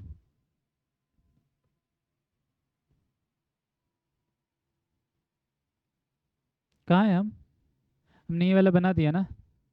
ये कंसेप्चुअल क्वेश्चन था, और इसे मान लीजिए प्रॉपर 11th का क्वेश्चन मान लीजिए। फिर देखिए आप फंस जाएंगे, आपने बस 9th 10th खुद से पढ़ रखा है, खूब मेहनत किया है, फंस जाएंगे। चीज़ें सारे 9th 10th से थोड़ी पूछी जाती है, 11th से भी आती है। तो आप हमारे पास से देखिए, हमने पूरा स्टडी करके मटेरियल बनाया है, तो आपका, तब आपका सिलेक्शन अच्छा से होगा। फिर सिलेक्ट होके आइए आप, मैं मेडिकल में रहूँगा, एएमयू में आइए आप, मेडिकल में कभी हादी हसनवाल आइए, मिलिए, तब मुझे भी बहुत खुशी होगी। आपका सिलेक्शन होगा तो ठीक है। The sac like body is packed with the material synthesized in lump of endoplasmic reticulum are used in the formation of। देखो ये सीधा सा सिंपल सा क्वेश्चन है, जो ऊपर भी आ गया है। आंसर भी बहुत लोग बता देंगे जिन्होंने इंग्लिश समझ लिया। देखो क्या बोल रहा है। The sac like body is packed with the material synthesized in the lump of endoplasmic reticulum are use in the formation. बोला है कि एंडोप्लाज्मिक रेटिकुलम कुछ मटेरियल बनाता है, ठीक है, सिंथेसाइज कुछ मटेरियल बन रहा है एंडोप्लाज्मिक रेटिकुलम में। वो पैक होके क्या बनता है फाइनली? फाइनली क्या बनता है? कुछ लाइसोसोम वाला पता है ना, जो है, अभी ड्रॉअर में नीचे करूँ ताकि आपको चमक जाए। चीज़ें जो मैंने बताई धुंधली हो गई होंगी, क्योंकि अभी अभी पढ़ा है, नया कंसेप्ट पढ़ा है, चमक जाए। ये जो एंडोप्लाज्मिक रेटिकुलम ने कुछ प्रोटीन बना के भेज दिए गल्जी बॉडी की, गल्जी बॉडी को बोल दिया बेटा ग्लाइकोसाइलेशन कर दे दोस्त। तो ग्लाइकोसाइलेशन उसने करके क्या बना दिया? कुछ एंजाइम्स बना दिए जिन्हें हाइड्रोलाइटिक एंजाइम बोलते हैं, और पैक करके उसे रिलीज कर दिया, क्योंकि गल्जी बॉडी का पैकेजिंग एंड ट्रांसपोर्ट भी काम है, करके भेज दिया। यही क्या था? लाइसोसोम था। यही क्या था? लाइसोसोम। देखिए सेम क्वेश्चन आ गया। और कंसेप्ट किस चीज़ का है? कंसेप्ट, कंसेप्ट क्या है फिर? 11th 10th का कंसेप्ट लगेगा नहीं, 9th 10th का लगेगा नहीं, 11th। फिर आप फंस जाएंगे ऐसे ऐसे क्वेश्चन में। तो आप ना फंसे, हम चाहते हैं आप कहीं ना अटके, आप बस मेहनत करें। हमारा ये है कि आप बैठे, आप में बैठे पढ़ाई करें, बाकी बाकी काम हमारे ऊपर छोड़ दे, बाकी सारे काम हम देख लेंगे। तो लाइसेंस मटेरियल हम तैयार करके दे देंगे। अब गाइस एक दो क्वेश्चन और बचा है, देख लेते हैं। आई होप आपको और चीज़ें, बाकी चीज़ें समझ में आ रही हो। अगर मेरा राइटिंग ना समझ में आ रहा हो तो आप कमेंट कर सकते हैं, मैं और सुधार सकता हूँ। मैं मेडिकल को फील्ड से हूँ, तो मेरा राइटिंग ऑब्वियसली खराब, उतना अच्छा होगा नहीं। Contractile vacuole in single cell animal perform. Single cell animal guys याद है आपको? 9th 10th में तो जरूर पढ़ा होगा अमीबा। अमीबा 10th में आप, या 9th में भी बहुत जगह पढ़े होंगे। यही तो होता है सिंगल सेल में, यही एक नाम। एक और नाम कुछ लोग याद रख लेते हैं, पैरामीशियम। पैरामीशियम। यहाँ मैं अमीबा से समझाऊंगा, क्योंकि ये बात भी अमीबा का ही कर रहा है, ठीक है। तो अमीबा में जो होता है ना, कुछ कॉन्ट्रेक्टाइल वैक्यूल्स होते हैं, तो वो उसके लिए मैंने वो डायग्राम लिया था, लेकिन मैं यूज नहीं करूँगा, मुझे अच्छा नहीं लग रहा वो, तो मैं नहीं यूज करूँगा। मैं आपको बना के अपने हाथ से दिखाऊंगा ताकि आपको चीज़ें याद रहे, ठीक है। तो ये अमीबा का सेल होता है, ज़्यादा खराब बना दिया, एक बार और बना दे, ये रहा, ठीक है। ये क्या है आपको पता है, ये ऐसा क्यों बना है, सूडोपोडिया है। अमीबा का सेल है, न्यूक्लियस होगा, और भी ऑर्गेनल्स होंगे, मैं नहीं बना रहा, मुझे नहीं मतलब उनसे, मुझे मतलब किससे है, एक चीज़ होता है जिसे कॉन्ट्रेक्टाइल वैक्यूल बोलते हैं। ये क्या है, कॉन्ट्रेक्टाइल वैक्यूल, जो वहाँ पे लिखा है, मैं बस सी भी लिख दे रहा, वहाँ पे कॉन्ट्रेक्टाइल वैक्यूल लिखा है, आप लिख लीजिएगा। ये क्या काम करता है ना, इसका काम मुझे बताना है। देखो सेल के अंदर जो है ना, बहुत सारे रिएक्शंस हो रहे हैं ना। आपको पता है रिएक्शन, कोई भी रिएक्शन हो, उसे होने के लिए क्या चाहिए, इन्वायरमेंट चाहिए। जैसे आपको ये ना समझ में आ रहा हो टेक्निकल वर्ड ना, तो आप अपने लैंग्वेज पे आ जाते हैं। आपको लकड़ी को जलाना है, ये कोई लकड़ी है, इसे जलाना है, तो आपको इन्वायरमेंट चाहिए इस लकड़ी को भी जलाने के लिए। छोटा सा रिएक्शन हो रहा है, इसको भी जलाने के लिए आपको क्या चाहिए, आसपास ऑक्सीजन खूब होने चाहिए। मान लो मैं CO2 कार्बन डाइऑक्साइड वाले रूम में भर दूं और खूब जलाऊं उसको, कहीं से आग डाल के, नहीं जलेगा। क्या चाहिए, बहुत सारे ऑक्सीजन, बहुत सारा ऑक्सीजन चाहिए, ठीक है। और प्लस में आपको टेम्परेचर ज़्यादा रखना होगा, इसीलिए तो आप माचिस से जलाते हैं, टेम्परेचर बढ़ाते जाते। जैसे ही लकड़ी के इग्निशन टेम्परेचर का नाम सुना है ना, जिस टेम्परेचर पे कोई चीज़ बर्न करता है उसे इग्निशन टेम्परेचर बोलते हैं। जैसे ही लकड़ी के टेम्परेचर पे आ जाता है, तो आपको प्रॉपर टेम्परेचर चाहिए, जिसे क्या बोलेंगे, इग्निशन टेम्परेचर। तो ये मैं क्यों बता रहा, आपके लैंग्वेज में बताने के लिए ये कंसेप्ट। तो एक लकड़ी को भी जलाने के लिए आपको इन्वायरमेंट चाहिए इतना सारा। तो जो सेल के अंदर हजारों रिएक्शंस हो रहे हैं एक एक टाइम पे, उसके लिए भी तो आपको इन्वायरमेंट चाहिए ना। मान लो ज़्यादा पानी हो गया, मान लो अमीबा चलते चलते पानी में डूब गया, जस्ट मजाक कर रहा, अमीबा पानी में ही रहता है। मान लो ऐसे जगह चला गया कि इसमें पानी, बहुत सारा पानी घुस गया, तब यहाँ पे तो जो भी चीज़ थे वो पानी ही पानी हो गया, तो वहाँ पे रिएक्शन हो पाएगा, इन्वायरमेंट बदल दिया तो नहीं हो पाएगा। तो उसी को रेगुलेट करने के लिए, मान लो पानी ज़्यादा हो गया तो कॉन्ट्रेक्टाइल व्हीकल उसे ले लेगा, कहेगा पानी ज़्यादा हो रहा है, ले लेगा अपने अंदर, ठीक है। और पानी का अमाउंट मेंटेन रखेगा जितना ज़रूरी है रिएक्शंस के लिए। मान लो इसमें कोई कोई गंदा मटेरियल आ गया जो रिएक्शंस को, या फिर जो भी गंदा मटेरियल हो गया, इसको भी ये ले लेगा। कोई भी चीज़ अगर यहाँ ज़्यादा कम हो रहा है ना, इन्वायरमेंट बिगड़ रहा है, माहौल बिगड़ रहा है ना सेल का, वो कॉन्ट्रेक्टाइल व्हीकल उसे सही कर देगा। मान लो आपकी पानी कम हो गया, तो क्या करेगा, इसने बहुत सारा पानी लिया था ना, उसमें से थोड़ा सा दे देगा, तो पानी को फिर मेंटेन कर दिया। तो माहौल यहाँ मेंटेन करने का काम कौन कर रहा है, कॉन्ट्रेक्टाइल व्हीकल। ये तो मैंने आसान लैंग्वेज में क्या बता दिया, इन्वायरमेंट बना रहा है, इन्वायरमेंट या माहौल बना रहा है, क्या बना रहा है, माहौल। ये तो आसान भाषा है, आसान चीज़ें आती नहीं है ना AMU में, इतना आसान आता नहीं है। इसने other word, technical word use किया है। ये एक्सक्रेटरी, मतलब कोई भी गंदा चीज़ आया, मटेरियल आया, उसको लेके फेंक देगा, एक्सक्रेटरी। ऑस्मो रेगुलेटरी, ऑस्मो मतलब समझ जाइए आप, वाटर समझ जाइए, वाटर से लेना देना होता है ना, बहुत ऑस्मो का प्रॉपर मीनिंग वाटर नहीं होता, लेकिन अभी के लिए पानी रेगुलेशन, पानी का रेगुलेशन। आपके लिए मैं आप ही के लेवल पे बताऊंगा, मैं ज़्यादा टेक्निकल वर्ड पे जाऊंगा तो आप फिर आप कंफ्यूज हो जाएंगे, आप परेशान हो जाएंगे, इसलिए अभी के लिए ऑस्मो मतलब पानी समझ लीजिए। RO का नाम सुना है ना, रिवर्स ऑस्मोसिस, यहाँ भी तो ऑस्मो वर्ड आ रहा है, पानी पानी को भी तो साफ करता है। तो ऑस्मो मतलब अभी के लिए आप पानी समझिए। तो पानी का रेगुलेशन और एक्सीलरेशन का काम करता है कॉन्ट्रेक्टाइल व्हीकल। तो गाइज मैंने कैसे कॉन्सेप्ट से समझाया, ये काम क्यों जरूरी है, ये भी बताया कि सेल के अंदर के माहौल, इन्वायरमेंट को मेंटेन करना है, ताकि सारे रिएक्शंस, हजारों रिएक्शंस हो रहे हैं एक साथ, तो हो पाए। गाइज ये लास्ट क्वेश्चन है, अभी तक आपको, आई होप आपको समझ में आ रहा होगा, और मैं कंसेप्ट भी समझा रहा, उसका क्या इंपॉर्टेंस है, क्या महत्व है, क्या उसका मीनिंग है, वो भी बता रहा। मतलब एक फिलोसफिकल वे में भी आपको चीज़ें समझना है। आप साइंस के स्टूडेंट है, रट्टा मत मारिए बस, आपको ऐसे समझना है कि आप दो लोगों को, अपने से जूनियर्स को समझा पाए कहानी की तरह। The solubilization of organic material in each cell is controlled by the hydrolysis released from। solubilization बहुत टेक्निकल वर्ड है। कोई बड़ा सा चीज, solubilization मतलब समझ रहे, सोल्यूबल बनाना। इतना बड़ा सा चीनी का टुकड़ा था, पानी में डाला, घुल गया, तो क्या हुआ, चीनी का टुकड़ा जो सोल्यूबल सोल्यूबल सोल्यूबल हो गया, सोल्यूबलाइज हो गया, यानी बड़ा सा जो टुकड़ा था ना, छोटे छोटे टुकड़े में टूट के और घुल गया, छोटे छोटे टुकड़े में टूट गया। कौन सा आंसर जाएगा, लाइसोसोम। आपको समझ में आ रहा है, लाइसोसोम का ही काम है लाइसिस करना, ठीक है। मतलब आपको वर्ड का मीनिंग समझना था, ये क्वेश्चन डिफिकल्ट नहीं था। और बहुत लोगों को ये भी पता है लाइसिसम तोड़ता है, लाइसिस करता है, ये क्वेश्चन नहीं बना पाएंगे क्योंकि टेक्निकल वर्ड है ना सोल्यूबलाइजेशन। तो आपको अच्छी जगह से समझना होगा सोल्यूबलाइजेशन का मतलब क्या होता है। बड़ा सा चीनी का दाना था, पानी में डालो और टूट टूट के छोटे छोटे दाने में घुल गया, एकदम मॉलिक्यूल में टूट के घुल गया। तो तोड़ने का काम हो रहा है तो लाइसोसोम ही करेगा ना। तो ये काम ये हाइड्रोलाइजेज यहाँ वर्ड हो रहा है ना, तो यही सब एंजाइम जो है ना, हाइड्रोलाइटिक एंजाइम मैंने बोला था ना, उसी को हाइड्रोलेजेज बोल रहा है। हाइड्रो, रुक जाओ यार, मैं बहुत बार लिख चुका हूँ ये वर्ड, तो मैं गंदा भी लिखूँ तो अब चल जाएगा, क्योंकि गंदा लिखना मुझे आदत हो चुका है भाई। हाइड्रोलाइटिक एंजाइम,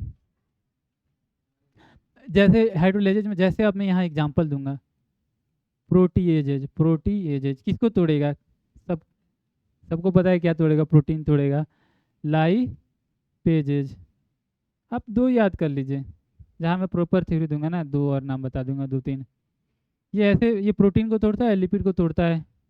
बाकी न्यूक्लियोसाइडेजेज भी होते हैं, न्यूक्लियोटाइडेजेज भी होते हैं, और भी बहुत सारे एंजाइम्स होते हैं। तो यहाँ पे दो मैंने बता दिया। अब देखो, ये सारे एंजाइम प्रोटीन, ये प्रोटीन को तोड़ता है, लिपिड को तोड़ता है। जैसे आप खाना खाते हैं ना, खाना में तो प्रोटीन होता है, लिपिड होता है, कार्बोहाइड्रेट होता है। उनको तोड़ने के लिए भी यही सारे एंजाइम्स होते हैं। पेट के सेल के अंदर, जो पेट के अंदर, जो इंटेस्टाइन के अंदर, जो यही सारे एंजाइम्स रिलीज होते हैं, यही तोड़ने के एंजाइम यही है, जहाँ होगा वहाँ काम करेगा। एंजाइम्स तो यही है। तो ये मैं कंसेप्ट बता रहा था जस्ट में, क्योंकि ये क्वेश्चन आ सकता है। प्रोटीएजेज, जब हाइड्रोलेजेज बोल दिया तो प्रोटीएजेज भी बोल सकता है डायरेक्ट, लाइपेजेज भी बोल सकता है। तो ये क्वेश्चन फिर देखिए, ये क्वेश्चन 11th स्टैंडर्ड का था, फिर आपको दे रखा है। आप 9th 10th पढ़ के जाएंगे तो नहीं होगा। ये बात मैं बार बार इसलिए बोल रहा, क्योंकि मैं आपको प्रूफ दे रहा, ऐसे नहीं बोल रहा कि आप हमारा हमारा ऐप पे देखिए हमारी चीज़, आपको प्रूफ दे रहा। और हमारी टीम है डॉक्टर्स इंजीनियर्स की टीम है। मैं एमबीबीएस कर रहा, मैं डॉक्टर अभी 3rd ईयर में है, 1-2 साल में बन ही जाऊँगा। और भी संदीप भैया है, ललित भैया है, ये लोग इंजीनियर है। तो हम लोगों ने सारी चीज़ें जो आपको बता रहा ना, मैं 5 साल पहले पढ़ चुका हूँ, और इतनी बार पढ़ चुका हूँ ना ये चीज़ें मैं सो के उठे, ये सारी चीज़ें से मैं गुजर चुका हूँ, कैसे याद रखना है, कैसे मैंने याद किया था, एक एक ट्रिक। अभी तो मैंने बहुत कम ट्रिक बताया है, एक एक चीज़ को ट्रिक से कैसे, मतलब ट्रिक से याद रखना है, ये सारी चीज़ें। जो मैं टिश्यू पढ़ाऊंगा उसमें बहुत सारे ट्रिक बताऊंगा, टिश्यू का जब पीवाई सॉल्व करूंगा तो। यहाँ पे गाइज खत्म हो गया है, तो इसीलिए मैं थोड़ा ये आंसर की है, ये मैं बता दे रहा थोड़ा सा कि मैं क्या करने वाला हूँ। तो एक एक ट्रिक बताएंगे। जैसे मैंने खुद प्रैक्टिकल चीज़ें मैं बता रहा, मैं हवा में नहीं बोल रहा, मैं खुद ट्रिक बना लेता था। जैसे ही ट्रिक को बार बार बोलना है, जैसे ही आप एग्जाम हॉल में गए, ऑप्शन जो दिखा ना, जैसे मैंने लाइसिसोम के लिए हमेशा लाइसिस, लाइसिस वर्ड बोलना है। तब जैसे ही आपको एग्जामिनेशन हॉल में दिखेगा, कभी गलती नहीं करेंगे, लाइसिसोम दिखते ही आपको लाइसिस वर्ड दिखना है, तोड़ना, लाइसिस यानी तोड़ना, ये वर्ड दिखना है। और भी ट्रिक बताऊंगा जिसको इतना बार बुलवा दूंगा ना आपको, हमेशा के लिए सो के उठ के आप कहीं भी एग्जामिनेशन हॉल में कहीं भी पूछ लिया जाए आप बता देंगे। ऐसे डायरेक्ट आप याद रखेंगे ना बहुत सारी चीज़ें, आपको प्रेशर में, कभी देखते हैं कभी कोई टीचर पूछ लेता है तो क्या होता है, हड़बड़ी में चीज़ें याद रहती बता नहीं पाते, फिर टीचर पता ना कौन कौन सी बुराई कर देता है, पढ़ नहीं रहा है। तो आपको चीज़ें पता होती है, लेकिन आप सडनली अगर कोई रिकॉल कराए तो नहीं याद आता है प्रेशर के माहौल में। तो आपको ट्रिक से याद करना है। मैं खुद ऐसे करता था, जब भी एलएन के टेस्ट में बैठता था तो वहाँ पे चीज़ें मुझे याद रहती थी ट्रिक पे, और फिर बनाता था। मेरा हमेशा टॉप 10 में ही आया, जैसा कि मैंने बताया। अ, और मैं, मुझे ये भी बताया मैंने, मैं मुझे 18 मेडल मिले थे हर एक टेस्ट में, लगभग हर एक टेस्ट में मुझे एक एक मेडल मिला था। तो तरीका, प्रॉपर तरीका ही होता है। बहुत बच्चे थे जिनका, मेरा 700 भी नंबर आया है 720 में नीट में, मतलब जो टेस्ट में देता था, और 650 से ऊपर ही रहता था, 680-90। और बहुत बंदे हैं जिनका 200-300 पे ही अटक जाते थे। फ़र्क क्या था, एक ही टीचर से सब पढ़ रहे हैं, फ़र्क ये था तरीका। मेहनत वो भी करते थे, मुझे पता है बहुत बंदे बहुत मेहनत करते थे, लेकिन फ़र्क यही है तरीका। आपको प्रॉपर तरीका आना चाहिए, प्रॉपर सही जगह से आपको तरीका मिलेगा तो आप कोई भी एग्ज़ाम हो, ये केवल एएमयू इंट्रेंस ही नहीं, आप नीट या कहीं भी ले लीजिए, एलएन से क्यों निकलते हैं, क्योंकि आपको वहाँ पे प्रॉपर गाइडेंस दिया जाता है, प्रॉपर सारे सिलेबस दिए जाते हैं, एकदम आपको कहीं ढूंढना नहीं होता है, तरीका सही दिया जाता है। तो हम भी यही कर रहे हैं, हम भी इसी पे मेहनत कर रहे हैं, हमारी पूरी टीम इस पे मेहनत कर रही है। तो आई होप आपको पसंद आया हो, आपको यूजफुल लगा हो। अगर आपने इतना टाइम दिया है तो आपने बहुत कुछ सीखा होगा। मुझे इतना पता है आपने बहुत कुछ सीखा होगा, बहुत चीज़ें प्रैक्टिकली सीखा होगा, बहुत चीज़ें रिलेट की होगी। तो थैंक यू फॉर वाचिंग। और नेक्स्ट लेक्चर में लाऊंगा, अगले लेक्चर में मैं टिश्यू पढ़ाऊंगा, तो इसी तरीके से